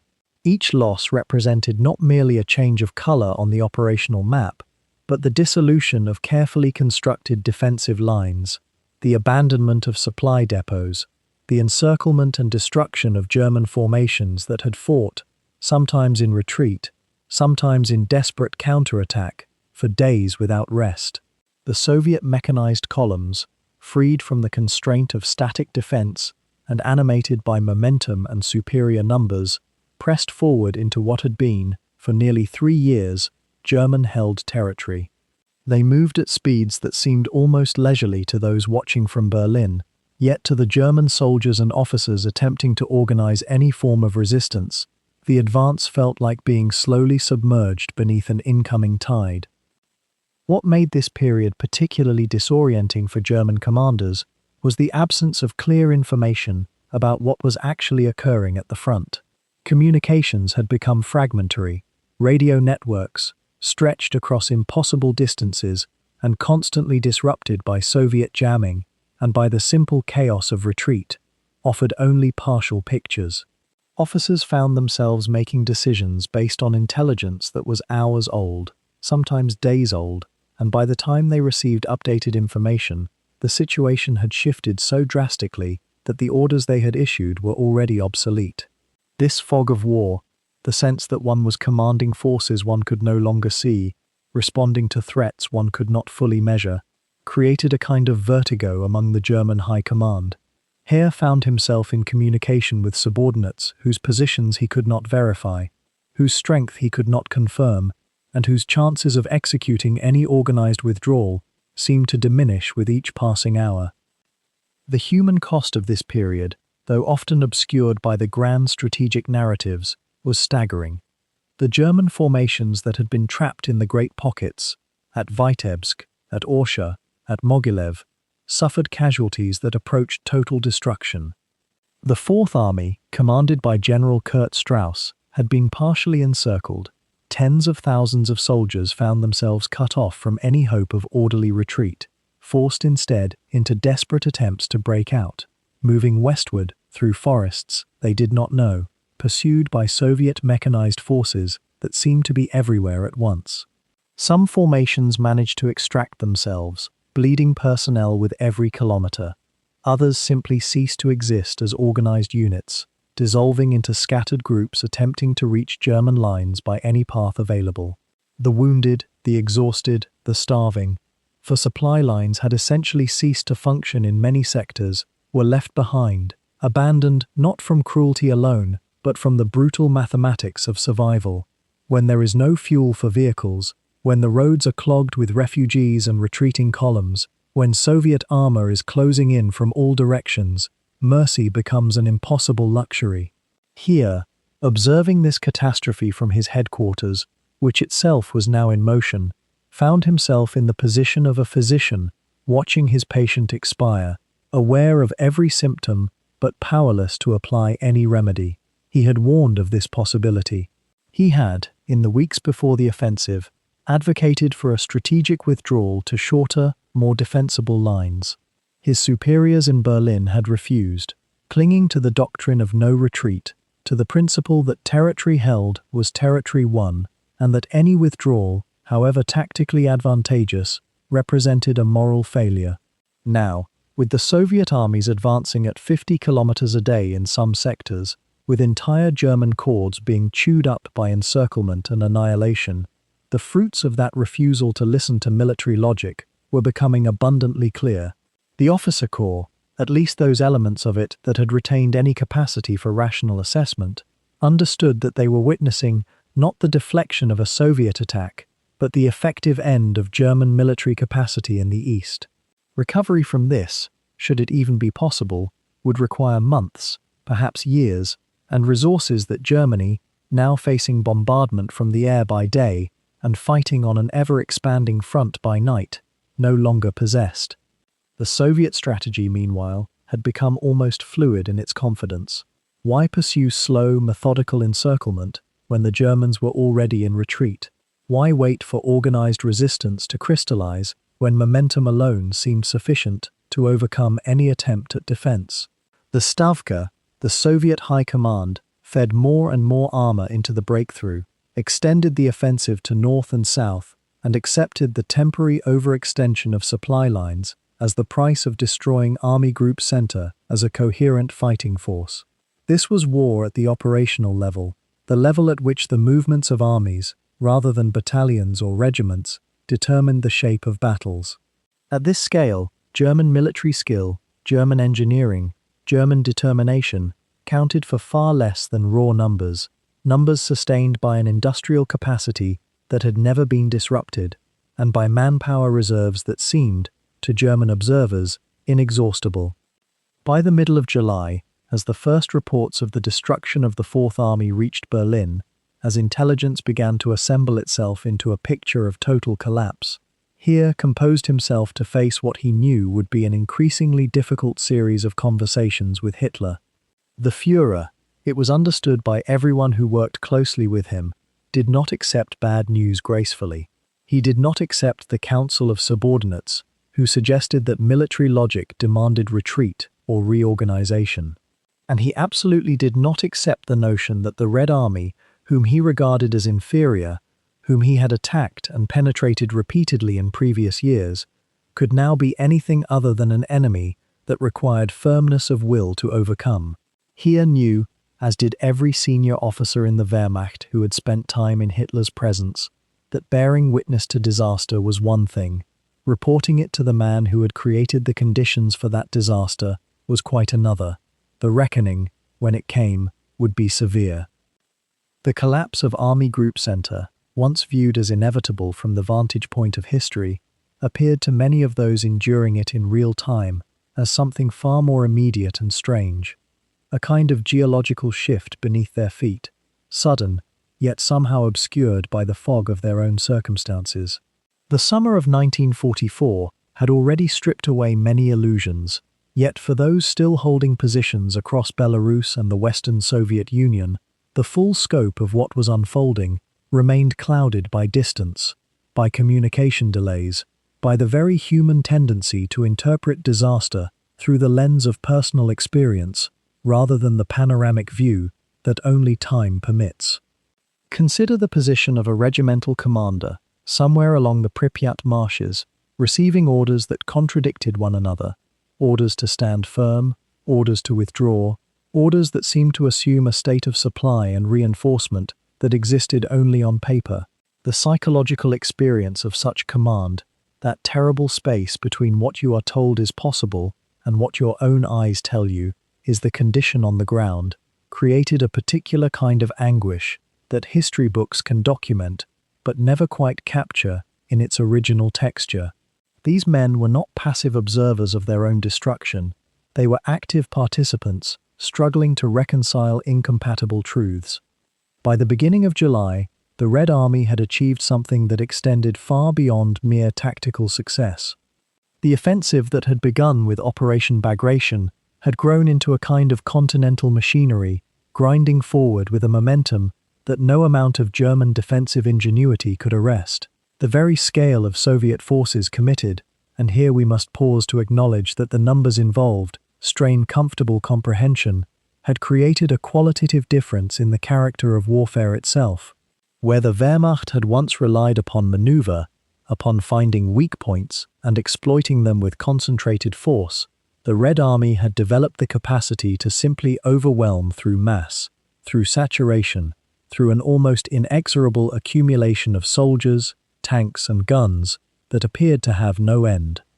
The psychological weight of facing such forces cannot be understated.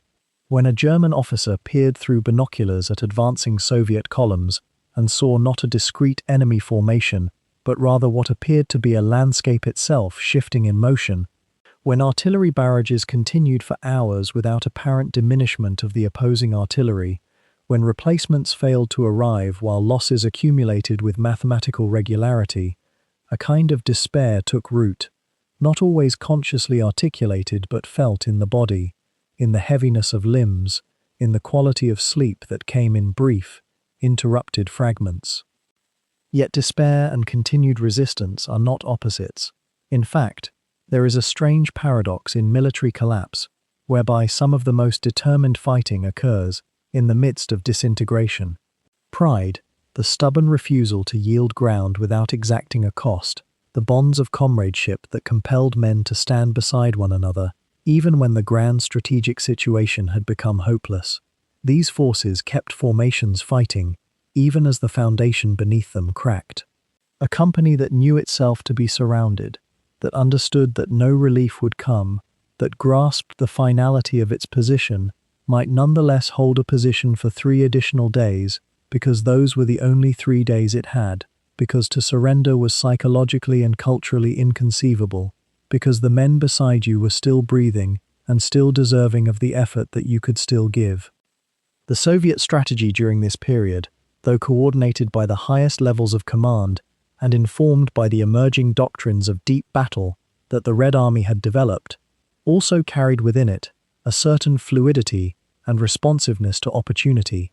Where German rigidity often insisted upon holding to predetermined lines regardless of circumstance, Soviet commanders at the army and front level, Rokossovsky commanding the First Belarusian Front among them, possessed the authority and inclination to shift their main efforts, to commit reserves to unexpected directions, to sense when the enemy line had become thin enough to achieve breakthrough rather than mere breakthrough.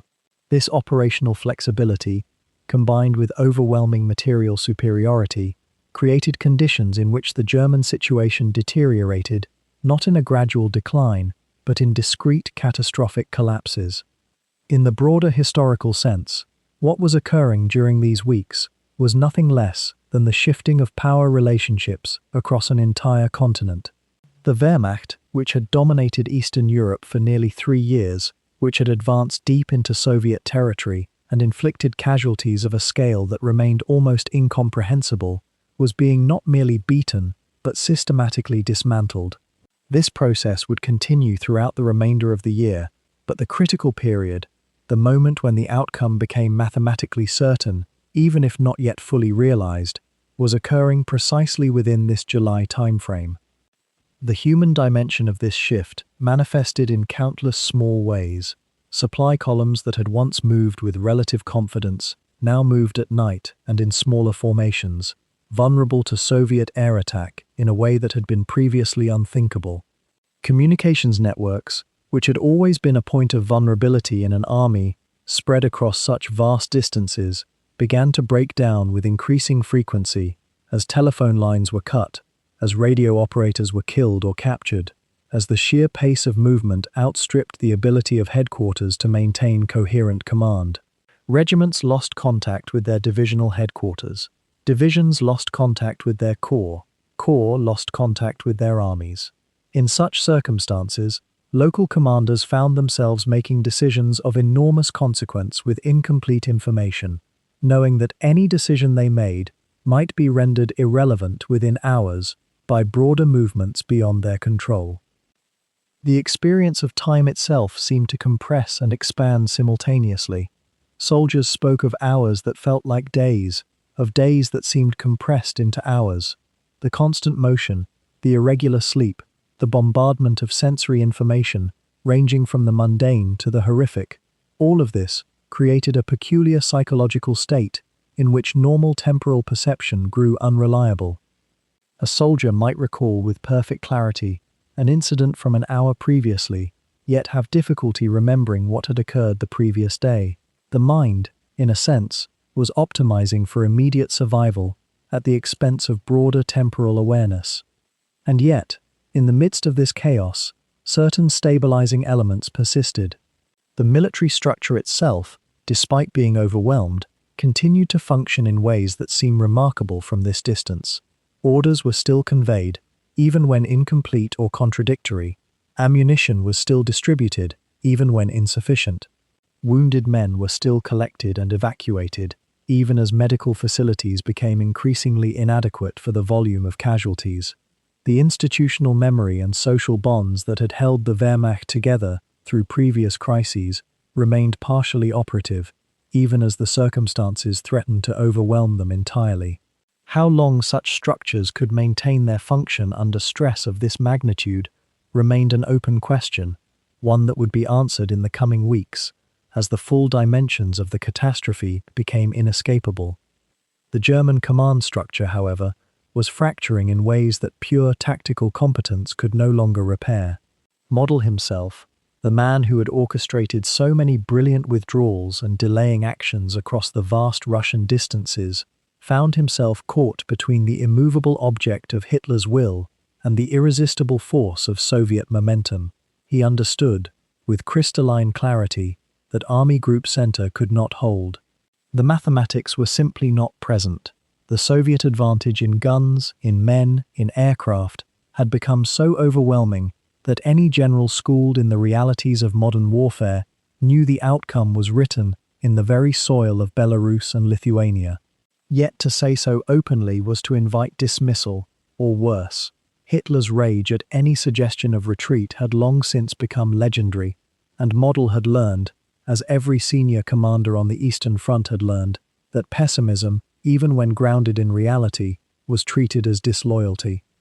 What made Model's position especially poignant was that he had spent months trying to convince Berlin that the Eastern Front needed reinforcements, fresh divisions, tank units that could plug the growing gaps in the German line. His requests were almost always refused, or met with promises of units that never materialized. The factories in Germany were struggling to keep up with losses. The Soviet Union, drawing on its vast human reserves and its increasingly proficient industrial machine, could replace its losses. Germany could not. Model knew this. Every division commander knew this. And yet the pretense had to be maintained. The fiction that somehow, with enough determination and enough clever maneuvering, the line could hold. The Soviet preparations, during those weeks in early summer, were themselves a study in massive methodical planning. Operation Bagration, as it would come to be called, was the code name for what would become perhaps the most devastating military offensive in human history. The scale of Soviet preparation was almost beyond imagining. A concentration of nearly 2 million men, nearly 5,000 tanks and self-propelled guns, over 40,000 pieces of artillery, and thousands upon thousands of aircraft, all coordinated toward a single, shattering objective. The Soviets had learned, through bitter experience and through careful study of German methods, that breakthrough and encirclement depended on overwhelming concentration at the point of attack. Rokossovsky, who commanded one of the key Soviet fronts, was a man of meticulous planning temperament. Where earlier Soviet offensives had sometimes possessed a kind of chaotic energy, Bagration would be characterized by almost German-like precision in its preparation. The intelligence reaching German headquarters about these preparations was fragmentary and, in crucial ways, incomplete. The German Air Force, once proud enough to contest the skies over France and Britain, had been steadily hollowed out by attrition and the drain of defending the homeland from Allied bombing. The reconnaissance missions that might have painted a clearer picture of Soviet intentions were fewer and shorter. The Luftwaffe, in this critical period, was already stretched so thin that its commanders could not adequately cover their own army's needs. This meant that crucial details remained hidden from German planners. The exact timing of the offensive, while suspected, could not be pinpointed with certainty. The exact points at which the Soviets intended to drive their heaviest blows remained somewhat uncertain, though educated guesses could be made based on Soviet deployments and German intelligence estimates. There was also, perhaps inevitably, an element of wishful thinking in some German assessments. Some staff officers convinced themselves that the Soviets would not move until later in the summer, allowing German defenses to be further strengthened. Some believed, or at least allowed themselves to hope, that the sheer exhaustion of Soviet supply lines might limit the scope or duration of any offensive. But these were increasingly the thoughts of men who were clinging to fading possibilities, hoping that some factor, some unknown variable, might yet intervene to alter what appeared to be the inevitable trajectory of the war. By late May, Model understood that the moment of crisis was approaching. The Soviets were clearly concentrating for an offensive of significant scale. The question was not whether it would come, but when, and how German forces would respond. Model had begun to prepare a series of contingency plans, though each one assumed a level of flexibility in command and a reserve of fresh forces that, truthfully, he did not possess. He had requested permission to conduct a strategic withdrawal to stronger defensive positions further west, abandoning territory that could no longer be held anyway, and consolidating his remaining strength on more favorable ground. This request was denied. Hitler would not hear of voluntary retreat. The frontier territories must be held. The prestige of the Reich demanded it. This directive, so firmly expressed from the distant safety of the Wolf's Lair in East Prussia, would prove to be one of the most consequential orders of the entire war. In ordering the German armies to hold fast, to defend every position, Hitler was condemning those armies to a form of tactical paralysis. They could not maneuver freely, they could not choose their moments of resistance. They would have to stand where they were, and when that line was broken, as it inevitably would be, there would be no prepared second position to fall back upon, no orderly retreat to stronger ground. Instead, there would be catastrophe. The men of Army Group Center, meanwhile, went about their preparations in a kind of grim resolve. They knew that something significant was coming. Patrols reported increasing Soviet activity. The sound of engines in the night, the distant rumble of tracked vehicles massing in the forests beyond the German lines, the subtle signs of a vast military machine being wound up to maximum tension, all of these things were noticed and reported. But what could be done? The divisions were already extended along vast fronts. The reserves were few, the artillery ammunition, while not yet critically scarce, was being carefully rationed because no one knew when resupply might be interrupted, and so the German soldiers waited, knowing that they were about to be tested in ways they had perhaps not been tested since the terrible winter around Moscow 3 years before. The passage of time itself seemed to slow, as if the universe were drawing a breath before unleashing fury. By late June, the full catastrophe that had begun to unfold across the front was becoming something that even the most optimistic German commanders could no longer deny or explain away with strategic rhetoric. The Fourth Army, that once formidable force under Model's command, had been compressed into a pocket south of Minsk, cut off from the rest of the German line, surrounded on nearly all sides by Soviet mechanized columns and rifle armies that seemed to materialize from the scorched earth itself. And yet still, the fighting continued with a kind of desperate intensity that spoke to something deeper than mere military obligation. It was survival, pure and unadorned. The men within that pocket knew, perhaps without being told directly, that surrender meant an uncertain fate, that captivity in Soviet hands carried a weight of consequence that bore no comparison to capture in the West. So they fought in the rubble of towns whose names they had only recently learned, in forests where the trees had been burned to skeletal remains by artillery fire, in marshes where blood mixed with water and mud. Inside the pocket, supply lines had essentially ceased to exist in any meaningful sense. What little food remained was measured out in increasingly diminished rations. Ammunition was husbanded with a careful precision born of desperation. Wounded men who might have been evacuated in better circumstances were instead treated in makeshift aid stations in basements and schoolhouses, knowing that the chances of ever reaching a proper hospital were somewhere between vanishingly small and impossible. One must imagine the psychological toll of this compression, the knowledge that you are surrounded, that your leadership is either fighting for your survival or, in some cases, positioning themselves for escape while you remain. The rumor mill that always circulates through armies during moments of crisis was working at full capacity. Some men spoke of breakout plans that would never materialize. Others whispered about divisions that were supposedly being mobilized from other sectors to come to their aid. A few, perhaps, had already begun to understand that their war was drawing toward an end, though not in any fashion they had imagined when they first entered uniform. The Soviet commanders, meanwhile, were orchestrating a kind of massive encirclement operation that seemed to pivot around the central reality of Minsk itself. The city, which had been in German hands since the opening weeks of Operation Barbarossa in 1941, was now becoming the symbolic heart of this larger collapse. Zhukov and his staff had conceived of a strategy that went beyond simply destroying the German Army Group Center in isolation. What they were executing was nothing less than a coordinated effort to annihilate the entire German presence in Belarus, to push the Wehrmacht back to a line that would be far more defensible, or at least would buy time for whatever came next in this long, grinding war. The coordination required for such an operation, the movement of armies numbering in the hundreds of thousands, the precise timing of attacks from multiple directions, the supply of fuel and ammunition to sustain the offensive, was itself a remarkable feat of military organization.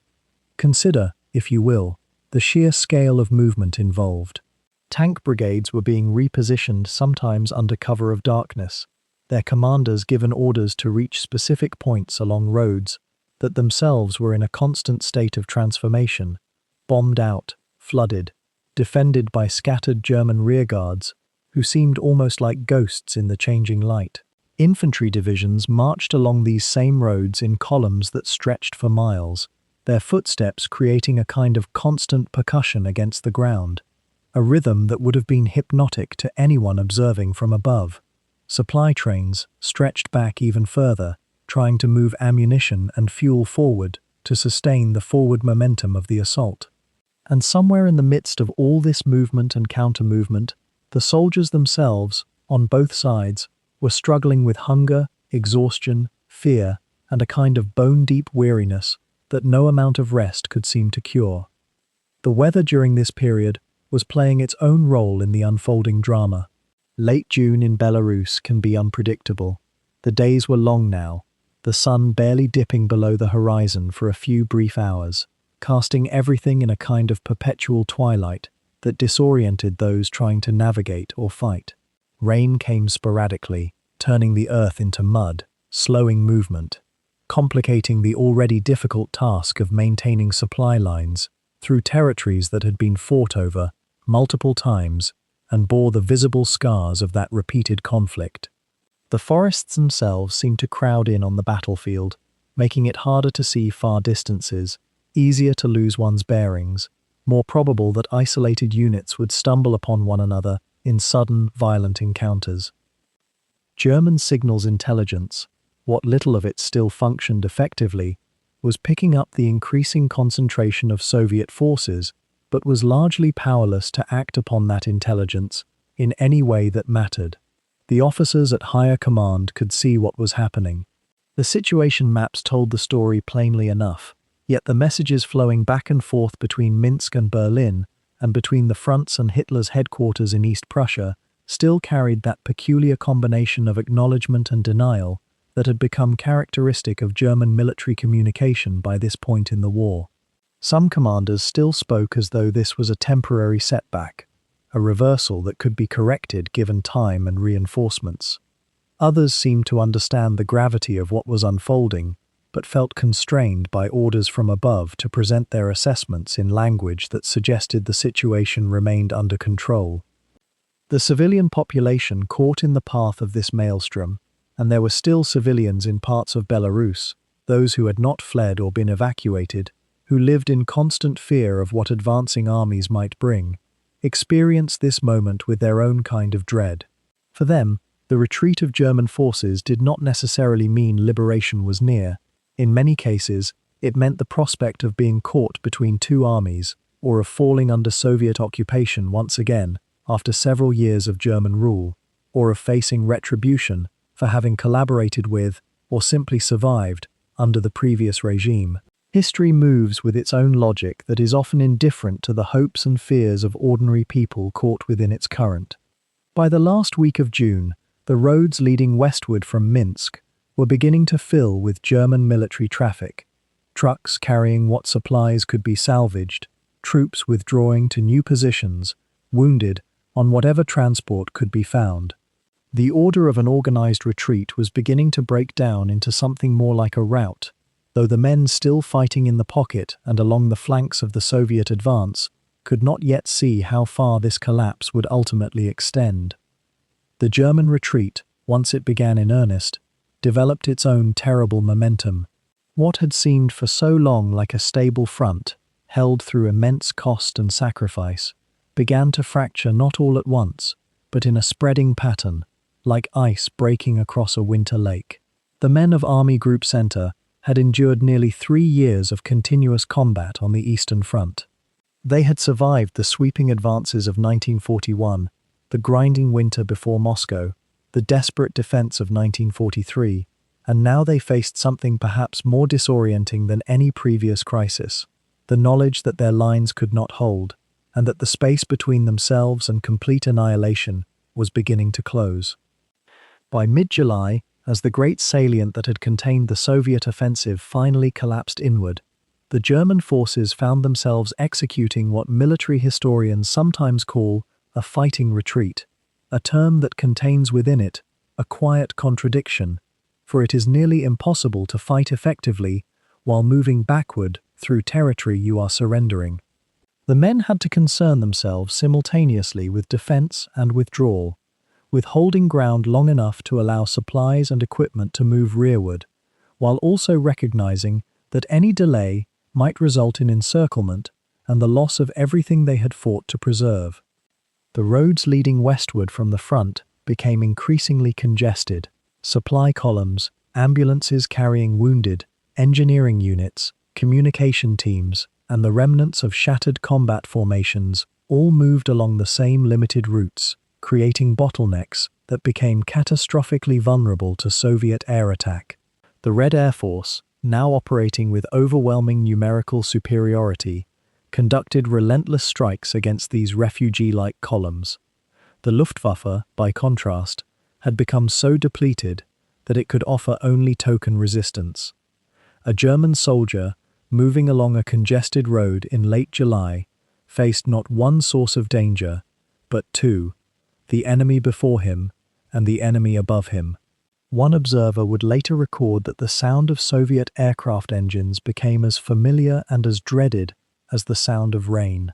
Omnipresent, impossible to escape, simply a fact of existence to be endured. The psychological weight of this retreat operated on multiple levels. There was the immediate, visceral terror of being hunted by aircraft and encircled by advancing enemy forces. But beneath that ran a deeper current of despair. The men had been told, in various forms and by various officers, that they were defending not merely military positions, but German civilization itself, that the Eastern Front was an existential struggle. Now, they were being forced to abandon that sacred ground, mile after mile, town after town. What did this mean about the narrative they had been given? What did it mean about the promises of victory that had sustained them through the winter of 1941, the siege of Stalingrad, the retreat from Kursk? Some units maintained better cohesion than others. Veteran formations, particularly those that had benefited from stable command and some degree of rest and reorganization in previous months, often managed to extract themselves from encirclement and reconstitute at new defensive lines further back. But many other units simply dissolved. Men separated from their formations wandered westward in confusion, sometimes finding new units to join, sometimes simply trying to reach the German rear areas on their own. Officers struggled to maintain discipline and order when the fundamental justification for that order, that holding a particular position would lead eventually to German victory, had become transparently false. The German command structure itself was fracturing under the weight of the catastrophe. General Ernst Busch, who had commanded Army Group Center throughout the collapse, was eventually removed from his post. He would later offer a somewhat defensive but honest assessment of what had happened, acknowledging that the forces at his disposal had never been sufficient to hold against the Soviet onslaught once it had been launched with full strength. But acknowledgement came far too late. The decisions made in previous months, the assumption that Kursk would end the Soviet threat, the belief that the front could be held with current force levels, the diversion of resources northward and southward, all of these had contributed to the unraveling. In the midst of all this chaos, one might wonder, were there moments when individual soldiers or junior officers paused to consider the magnitude of what was happening? Were there men who understood, in July 1944, that they were witnessing not merely a military defeat, but the beginning of the end of the Third Reich itself? Historical records suggest that such realizations did occur, though often in fragmentary and hesitant forms. The destruction was so vast, the retreat so rapid, that many soldiers could only process what was immediately before them: the next village to be abandoned, the next river line to be defended, the next order to move rearward. Yet there were certainly reflective moments too, occasions when the collapse of the entire Eastern strategic enterprise became impossible to deny. The Soviet pursuit, though relentless, was not without its own difficulties. The Red Army had advanced so far and so quickly that its own supply lines became dangerously extended. At certain points, Soviet advance units had to pause to consolidate gains and allow logistics to catch up. This created brief windows during which German forces could reorganize and establish new defensive positions. But these windows were narrow and brief. The Soviets had learned through bitter experience to press advantages ruthlessly, to keep the enemy moving, to allow him no time to rest and rebuild. Marshal Georgy Zhukov, coordinating the vast Soviet offensive operations across multiple fronts, maintained constant pressure even when doing so strained the capacity of the Red Army's supply apparatus. As July turned toward August, the full extent of the catastrophe became visible in the casualty statistics and the territorial losses. Army Group Center had suffered somewhere in the neighborhood of 400,000 casualties, a figure that encompassed killed, wounded, missing, and those taken prisoner. The Soviets had advanced westward by a distance of 400 kilometers or more, retaking all of Belarus in the process. The entire strategic situation in the east had shifted irrevocably.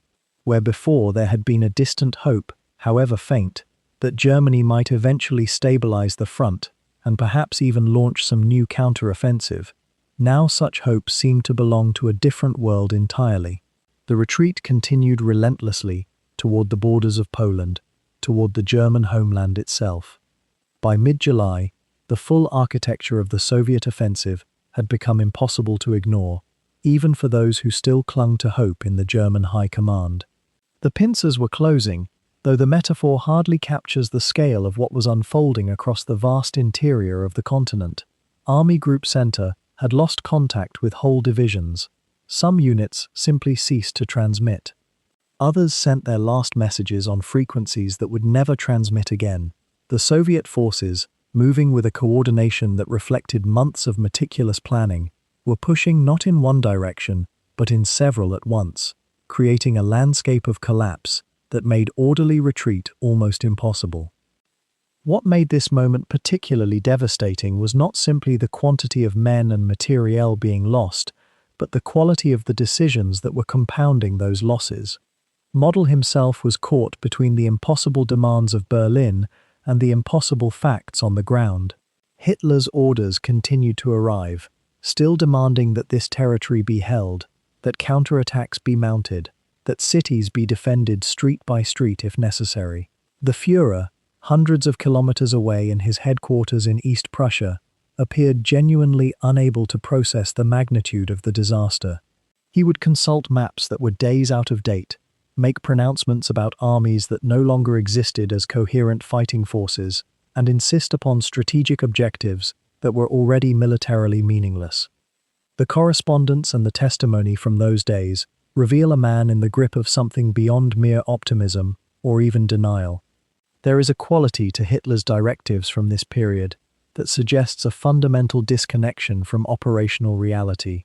He would demand that certain towns be held at all costs, only to discover that those towns had already been surrounded or evacuated.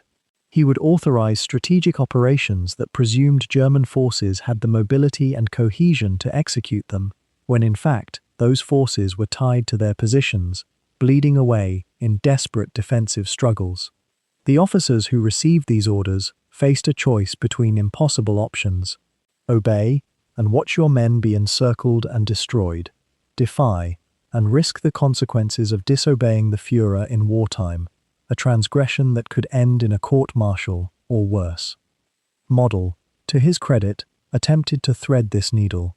He would acknowledge Hitler's orders while requesting modifications, presenting them as tactical adjustments necessary to achieve the strategic aims that Berlin had outlined. It was a dangerous game, one that required both courage and political acumen. Too much defiance, and Model risked losing his position entirely. Too much obedience, and his armies would be encircled and destroyed. Some historians have suggested that this was precisely the period when Model began to understand the futility of continued resistance, though he would not openly acknowledge such thoughts. In the culture of the German High Command, defeatism was not merely unpopular, it was a form of betrayal. The Soviet attacks, meanwhile, were pressing deeper into the structure of Army Group Center with an almost mechanical efficiency. The breakthrough points that had been achieved in the first days of the offensive were now becoming vast corridors through which Soviet mechanized units were pouring.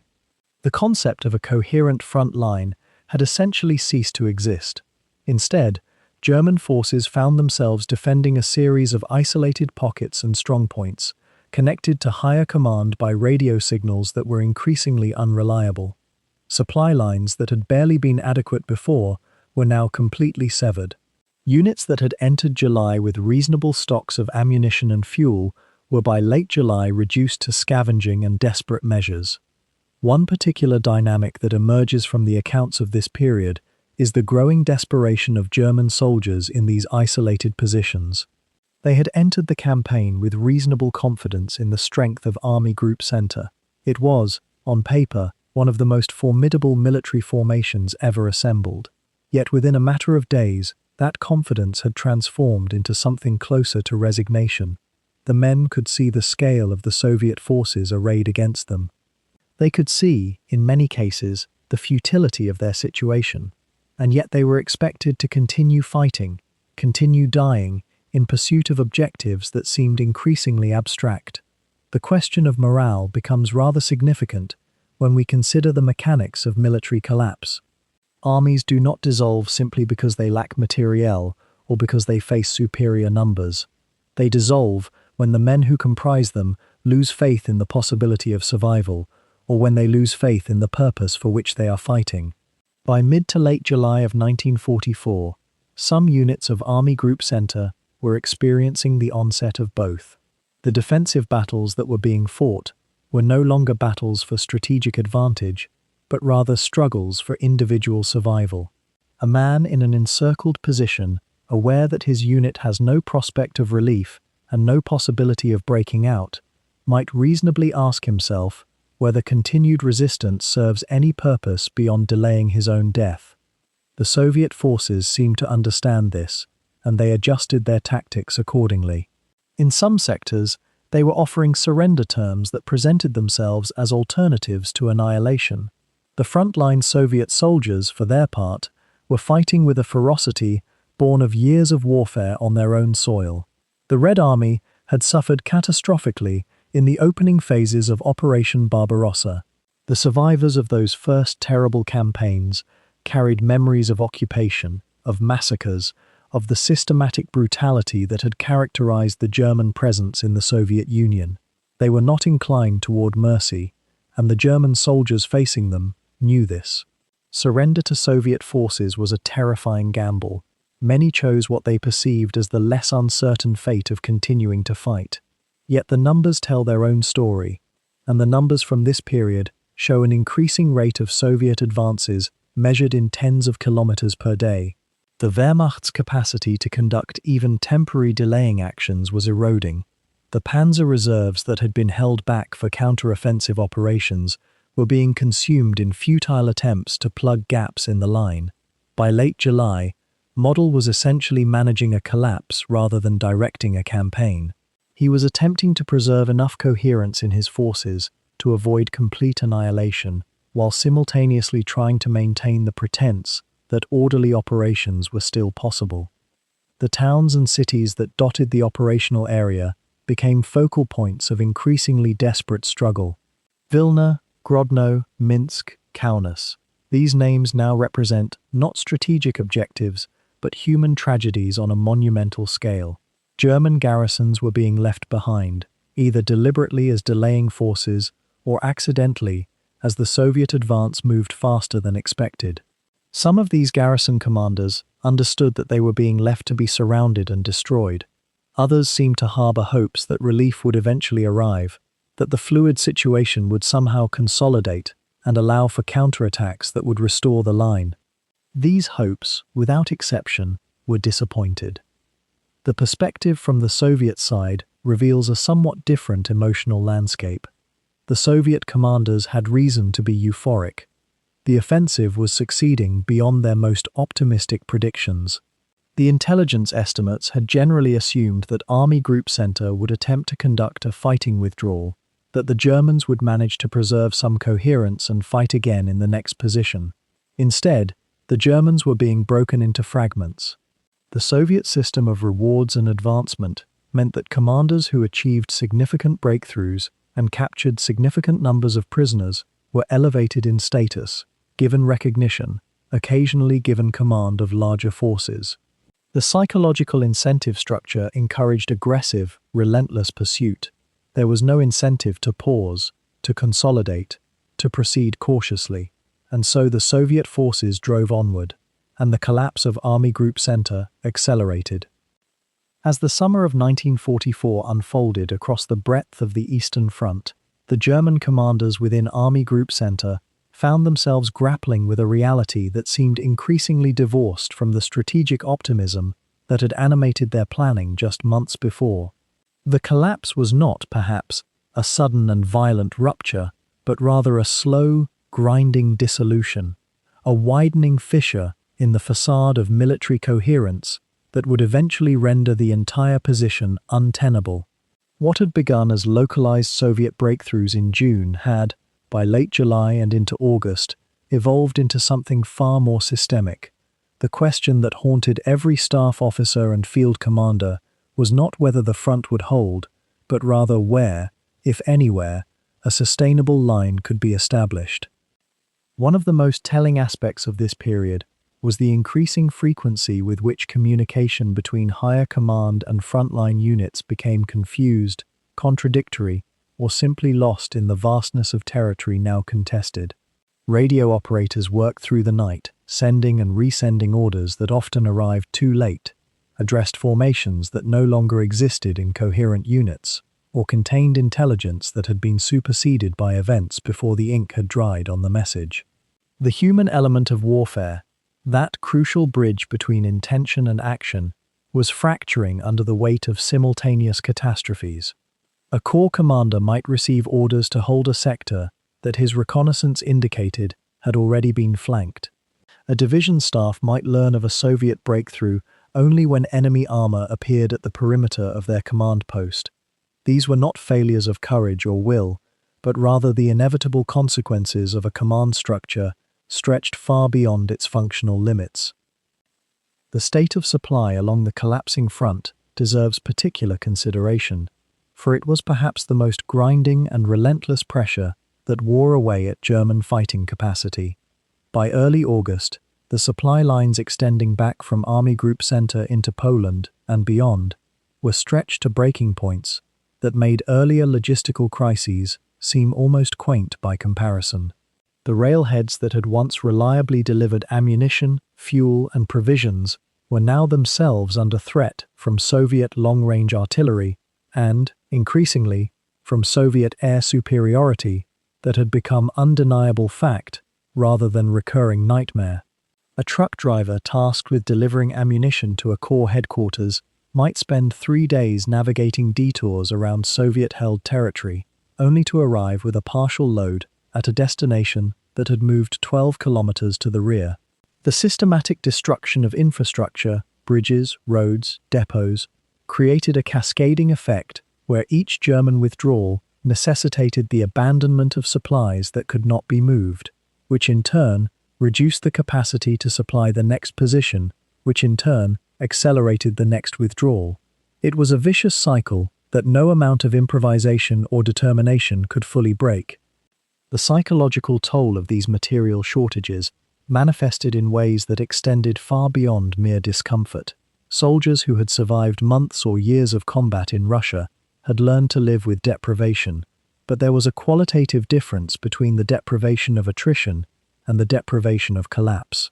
When a rifleman runs out of ammunition, not through calculated rationing, but through simple absence of supply, when he sees his comrades suffering from wounds that could be treated but are not, because there is no medical supply line, when his unit retreats, not to prepared positions, but to hastily dug foxholes, because the prepared positions never materialized, these are moments that test the very fiber of military discipline. Some units maintained their cohesion and fighting capacity through these trials. Others began to fragment, not through cowardice, but through the erosion of purpose, that comes when the connection between orders and reality becomes too attenuated to sustain belief. The German army in the East had always prided itself on flexibility and adaptation. The concept of Auftragstactic, mission-oriented orders that granted subordinates considerable latitude in execution, had been one of the hallmarks of German military culture, and it had served them well in earlier years when the initiative lay with them. But by August 1944, this flexibility was becoming almost dangerous, as it created the illusion of agency and control among junior commanders who were in fact operating in a situation increasingly characterized by forces beyond anyone's effective management. A regimental commander might make a brilliant tactical withdrawal that saved his unit from encirclement, only to learn that his withdrawal had opened a gap that allowed Soviet forces to break through into the territory behind him, cascading consequences that no individual commander could have foreseen or prevented. The fog of war, always a feature of large-scale conflict, had become something closer to a fog of chaos, where even the most careful and competent officers found themselves making decisions on the basis of increasingly fragmentary and unreliable information. The matter of morale presents itself as particularly complex during this period, for the historical narrative sometimes simplifies it into a binary choice between resolute determination and outright collapse. The reality was far more nuanced. German soldiers in Army Group Center during the summer of 1944 were not, by and large, men seized with mutinous spirit or hopelessness. Many were simply exhausted by years of warfare, exhausted by the specific demands of this particular campaign, exhausted by the endless cycle of preparation, assault, and withdrawal that had characterized the fighting on the Eastern Front since 1941. There was a kind of resigned professionalism among many veteran units, a sense that they would continue to perform their duties as soldiers because that was what soldiers did, even as that same professionalism was accompanied by a growing recognition that the strategic situation had become nearly hopeless. The curious psychological state that warfare can produce, where men can simultaneously acknowledge the impossibility of their position and continue to defend it, was perhaps more prevalent during this period than at any other moment in the campaign. The relationship between the German High Command and the field commanders of Army Group Center had become increasingly strained as the summer progressed. Model, commanding the Army Group, was a man of formidable military intellect and considerable personal bravery, but he was also a creature of the system in which he had risen to prominence, a system that still, even as it crumbled, insisted on unquestioning obedience to strategic directives that bore increasingly tenuous connection to operational reality. The orders from Hitler and the General Staff often carried an almost dreamlike quality in their optimism, their insistence that forthcoming reinforcements would restore the situation, that planned offensives would turn the tide, that the enemy would eventually exhaust himself. These orders had to be received, acknowledged, and to some extent acknowledged to be acted upon, even when every scrap of evidence available to the field commander suggested that the situation had moved beyond the scope of any remedy that might arrive in time to be effective.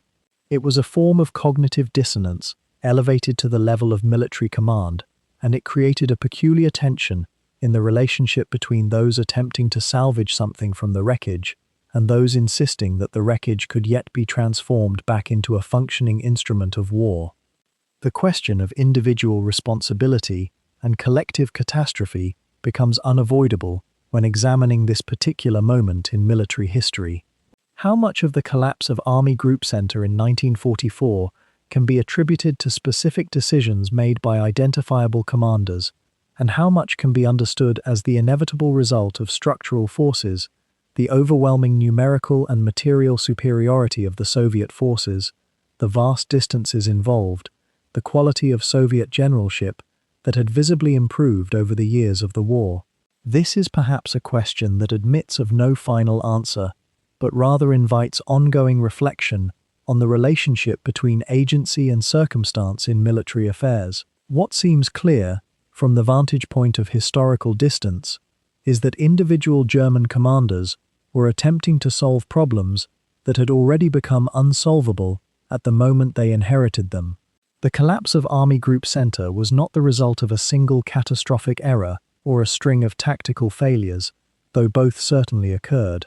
Rather, it was the accumulated consequence of a strategic situation that had become fundamentally unsustainable, pressing down upon a command structure that was itself beginning to crumble under the weight of its own contradictions. And so across that vast and featureless expanse, men began to understand what it meant to be caught between two immovable forces.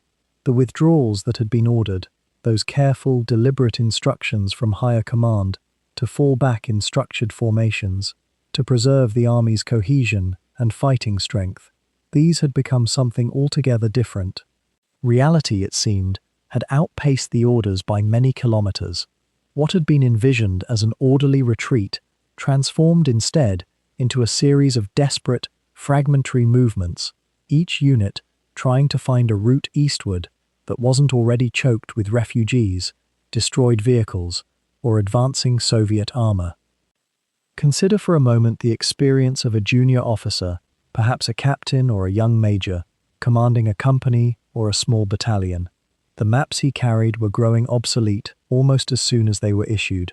The radio frequencies that connected him to his regimental headquarters crackled with information that contradicted itself from hour to hour.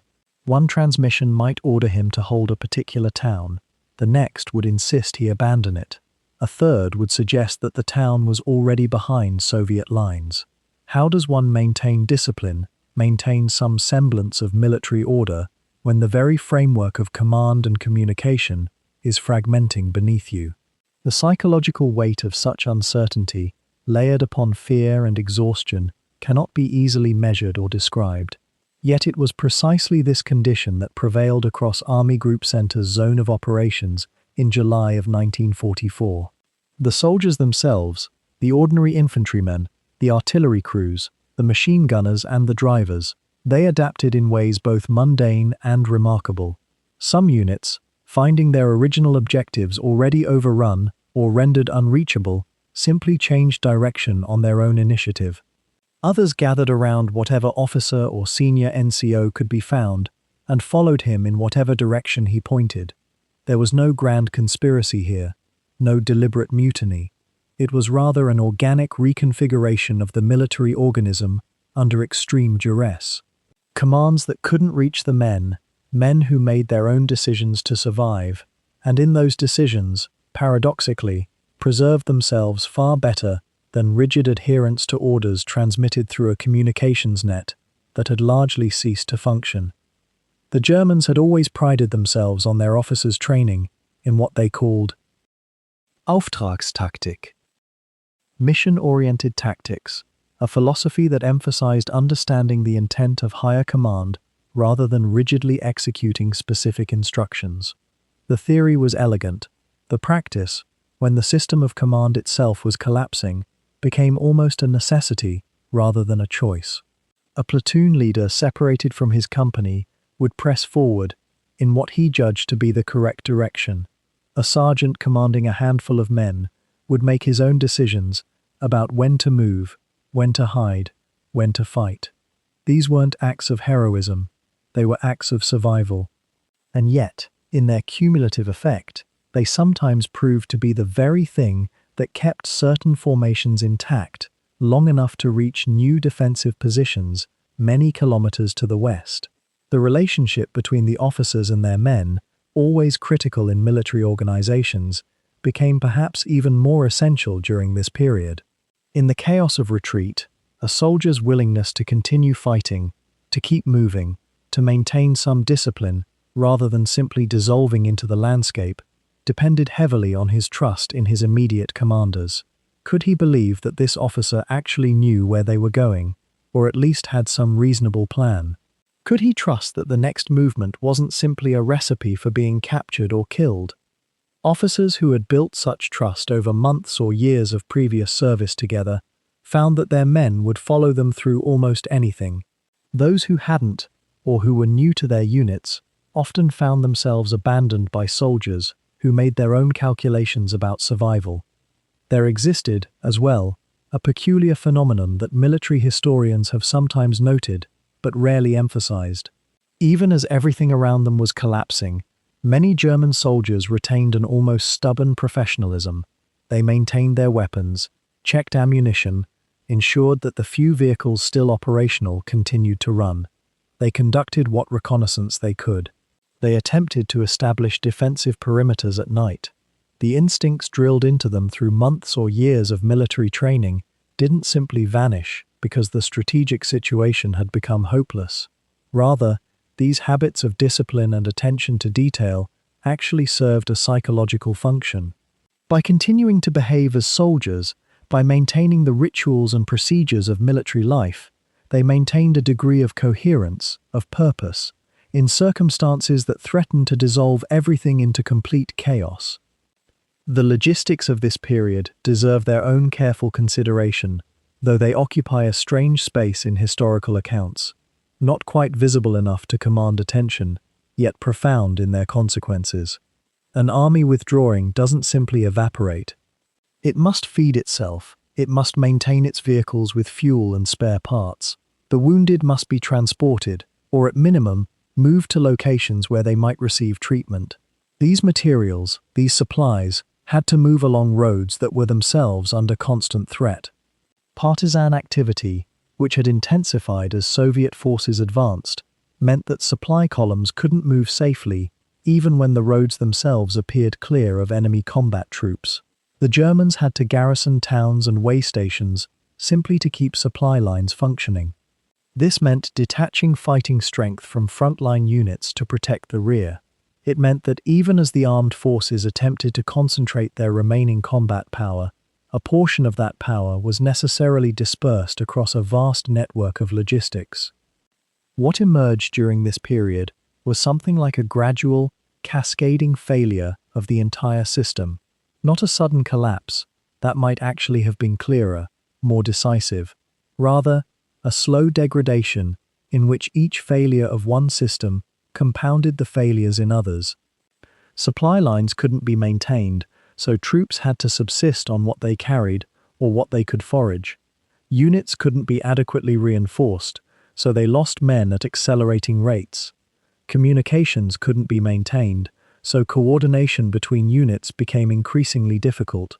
Officers couldn't always reach their superiors to receive orders, so decisions were made at lower levels that often contradicted the grand strategy, whatever it might have been at that moment.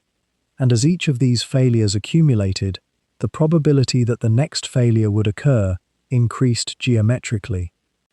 The question might be posed then, at what point does a military force cease to be an army in any meaningful sense? Certainly, the men of Army Group Center continued to exist as organized groups. They ate together, moved together, fought together, in engagements large and small. They wore uniforms and carried weapons. They responded to orders, most of the time. By any literal definition, they remained soldiers, and they remained part of an army. And yet something fundamental had shifted.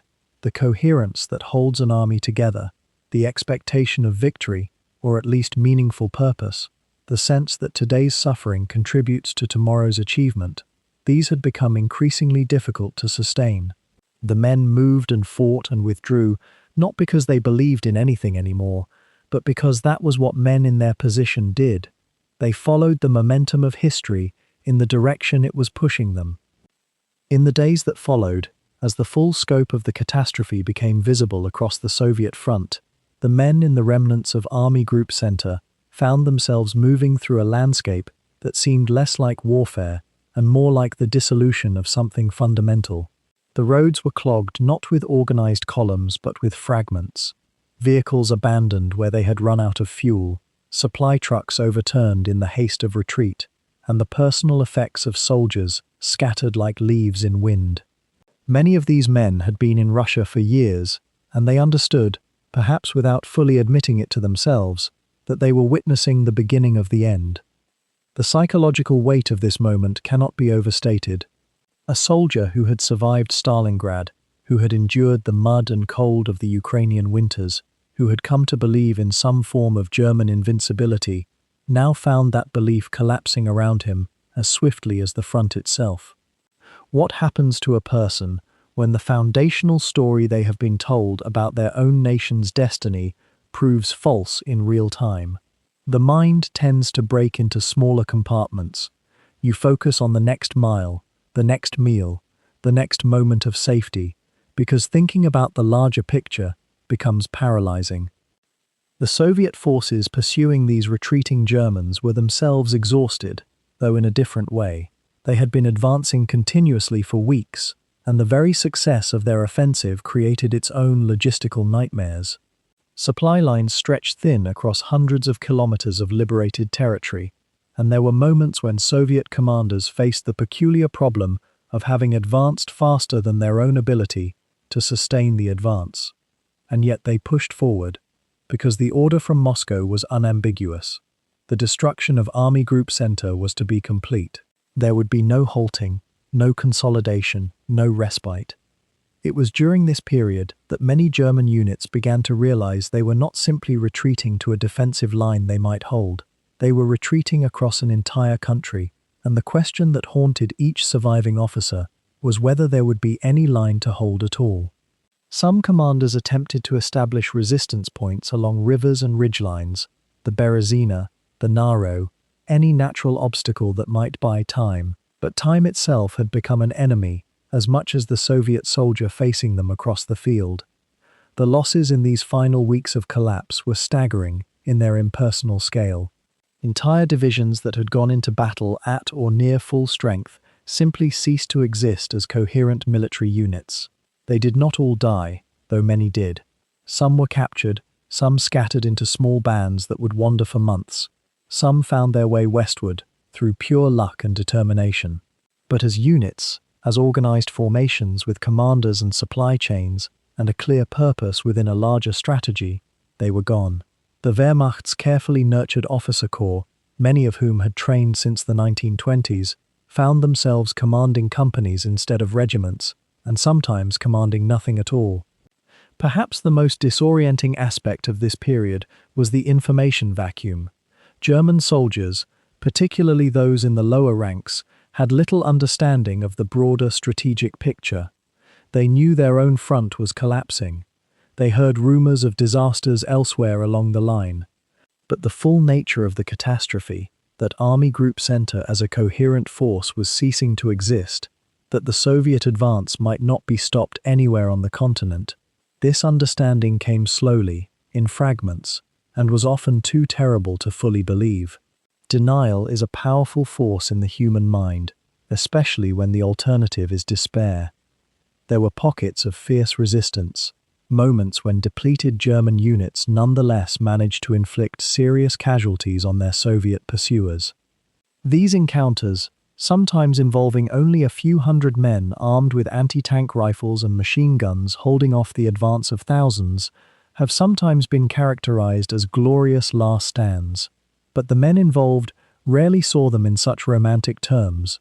They saw them as necessary delays, as ways to buy time for comrades to escape, or sometimes simply as the result of having nowhere else to go. The romantic framing of warfare often comes from those who were not there, who can afford to see tragedy through the lens of myth. As June turned to July, the scale of Army Group Center's destruction became impossible to conceal, even in the propagandistic communications that still emanated from Berlin. Some 380,000 men had been lost, killed, captured, or scattered beyond recovery. Entire headquarters staffs had been destroyed or cut off. The commander-in-chief of the army group himself would soon be relieved, and many of his subordinate commanders would face disgrace or worse. The equipment losses were equally catastrophic. Thousands of vehicles, hundreds of tanks and assault guns, artillery pieces, small arms, everything that constitutes a modern army in the field. Yet even as this catastrophe unfolded, the German High Command attempted to impose order on chaos. New commanders were appointed. Replacement divisions, often consisting of partially trained conscripts and depleted veteran formations pulled from other sectors, were assigned to plug gaps in the line. The machinery of military administration continued to turn, even as the reality on the ground bore less and less resemblance to the orders being issued from distant headquarters. There is something profoundly strange about observing a military organization attempting to maintain structure and command as its fundamental substance dissolves around it. The civilians in the territories through which the retreating Germans passed often witnessed scenes of profound disorder and suffering. In some areas, German soldiers were desperate enough to purchase food from local populations, trading whatever they could spare. In others, the retreat took on a more predatory quality, with soldiers taking what they needed without regard for the survival of those they were taking from. The narrative of organized withdrawal is somewhat contradicted by the reality of millions of individual moments of desperation, fear, and moral compromise, or sometimes moral collapse. By the time July arrived, the lines of Army Group Center, where they existed at all, were often held by completely ad hoc formations, created from fragments of destroyed units. A colonel might find himself commanding men from 3 or 4 different regiments, men who had never trained together, who sometimes did not even know each other. Communications between these improvised formations and higher command were often non-existent or intermittent.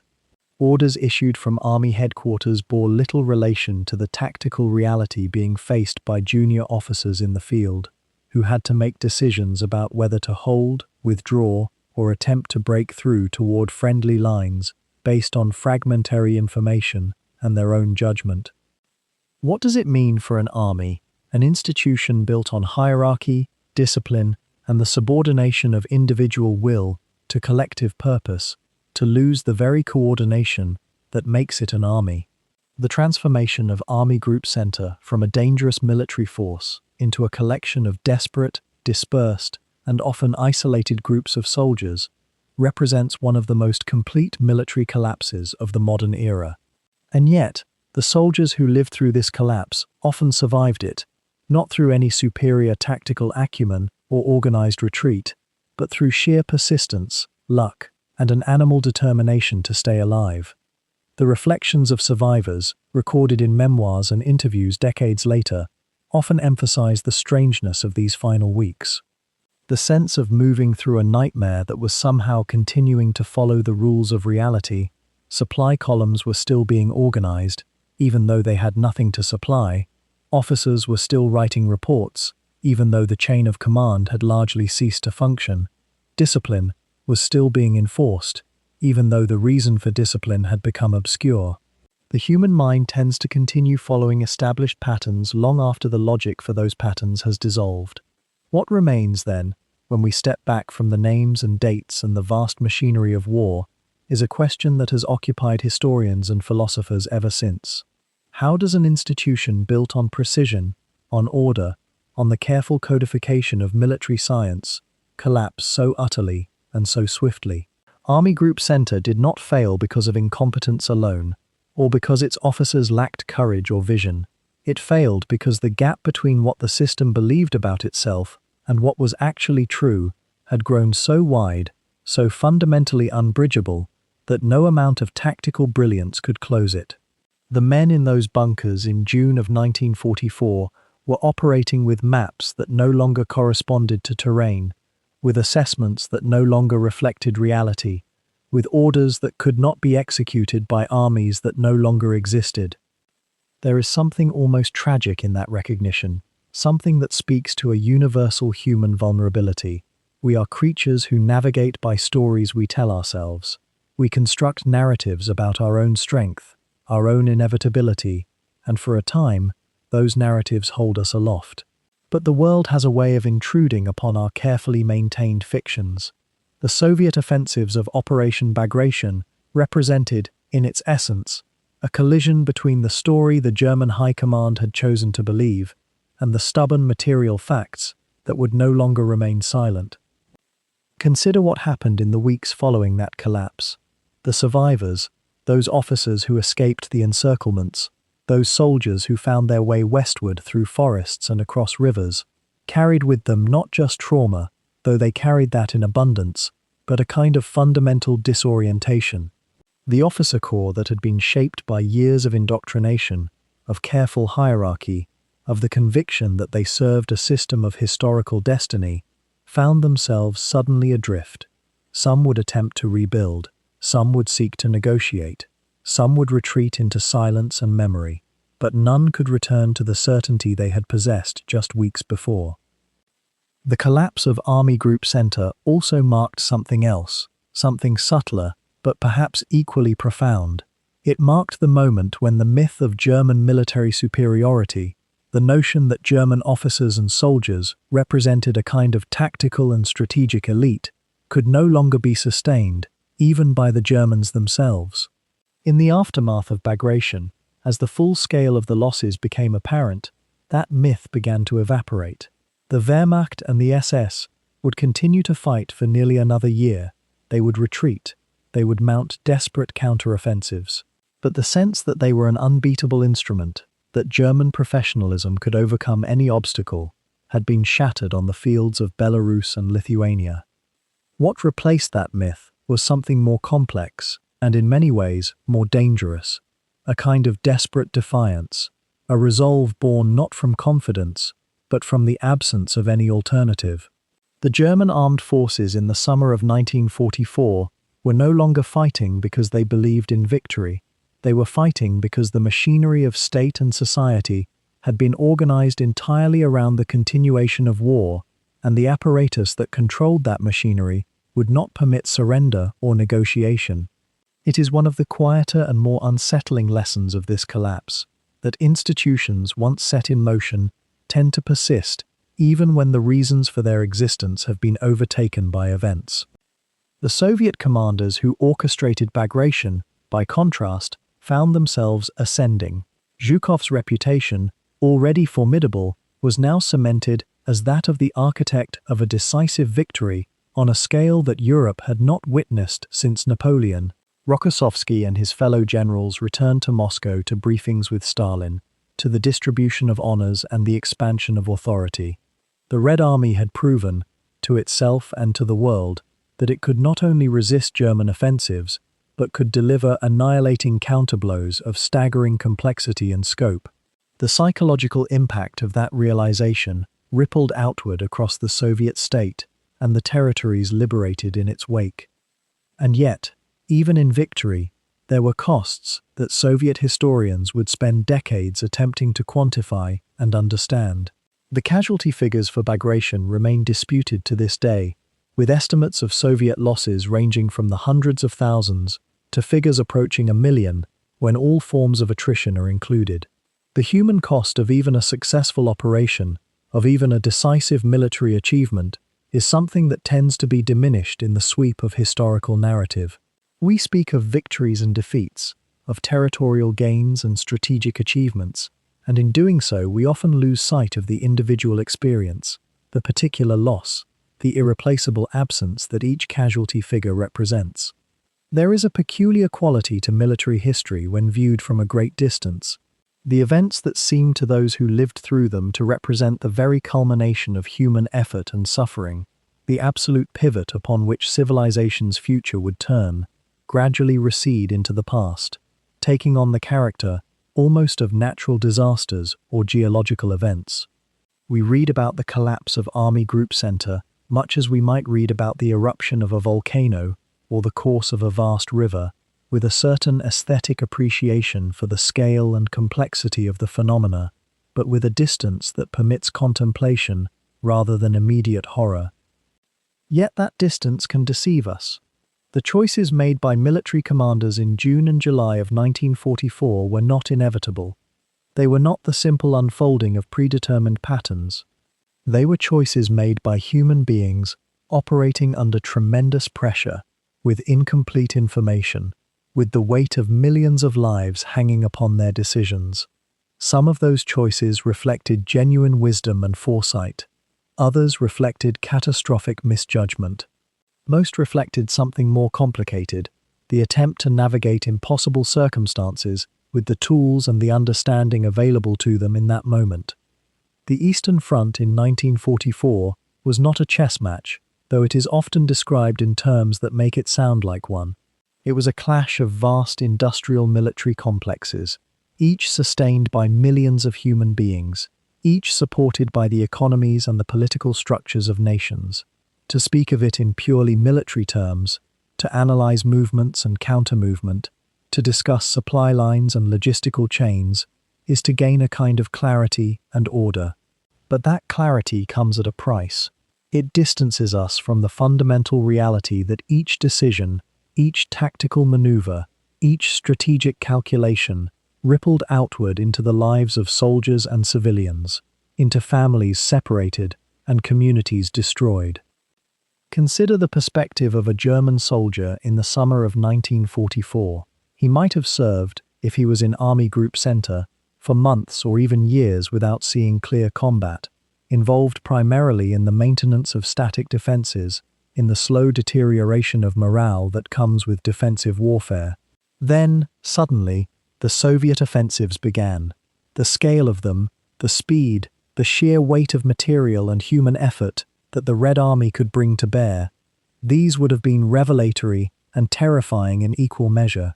Many of those soldiers would have died or been captured. Some would have found their way westward. Almost none would have believed, in the moments when they first began to retreat, that the war would continue for another year, that they would continue to retreat, westward and westward still, until the very heartland of Germany itself was under assault. Or consider the Soviet soldier, moving forward across terrain that had been fought over before, sometimes only months or years previously. The destruction would have been visible in every direction: burned-out vehicles, the remains of fortifications, graves both marked and unmarked, the landscape itself scarred and traumatized by repeated violence. Yet this Soviet soldier would also have been filled, perhaps, with a sense of vindication. The years of retreat, of loss, of Soviet defeats in 1941 and 1942 could finally begin to feel like prelude rather than tragedy. The Soviet Union had endured, had rebuilt, and now was advancing. The sense of historical momentum, the belief that time and fate itself were moving in one's favor, can be a powerful force in war.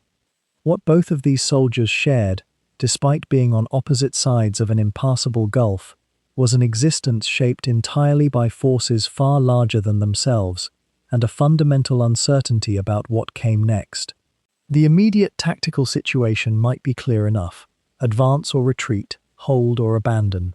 But the larger trajectory of the war, the question of whether or when it would end and how, remained opaque. This opacity, this uncertainty, is perhaps one of the most significant aspects of the military experience in the Second World War that tends to be lost in retrospective accounts. We know now, writing decades later, how the war would end. We know that Germany would surrender unconditionally in 1945, that the Soviet Union would emerge as a great power, that the destruction and displacement would continue for years after the fighting ceased. But the soldiers and officers of 1944, experiencing the war as it unfolded, possessed no such certainty. They operated within a fog of war that extended not just to immediate tactical information, but to the fundamental question of outcome itself. That uncertainty shaped decisions, shaped behavior, shaped the emotional and psychological landscape of the conflict. The collapse of Army Group Center, then, can be understood not merely as a military event, but as a kind of rupture in time. For those who experienced it directly, it marked the moment when various futures that had seemed possible only days or weeks before began to collapse into a narrower range of possible outcomes. The future of Germany as a continental power, dominant in Europe, was no longer available. The future of quick tactical adjustments and new offensives from a position of strength was no longer available. What remained were increasingly grim options: negotiated surrender, desperate resistance, or continuation of the war under ever more catastrophic conditions. Looking back upon Bagration and the events surrounding it, historians have sometimes presented the Soviet achievement in triumphalist terms, emphasizing the decisiveness of the victory, the scale of German losses, the capture of vast territories. And these emphases are not wrong. The numbers are genuinely staggering. But perhaps there is another way to view it as well, a view that does not diminish the Soviet achievement, but contextualizes it differently. Operation Bagration represented the moment when the outcome of the war in Europe became essentially determined. Not absolutely. There were still many months of fighting to come, still possibilities for unexpected developments, but the broad trajectory had been set. The Soviet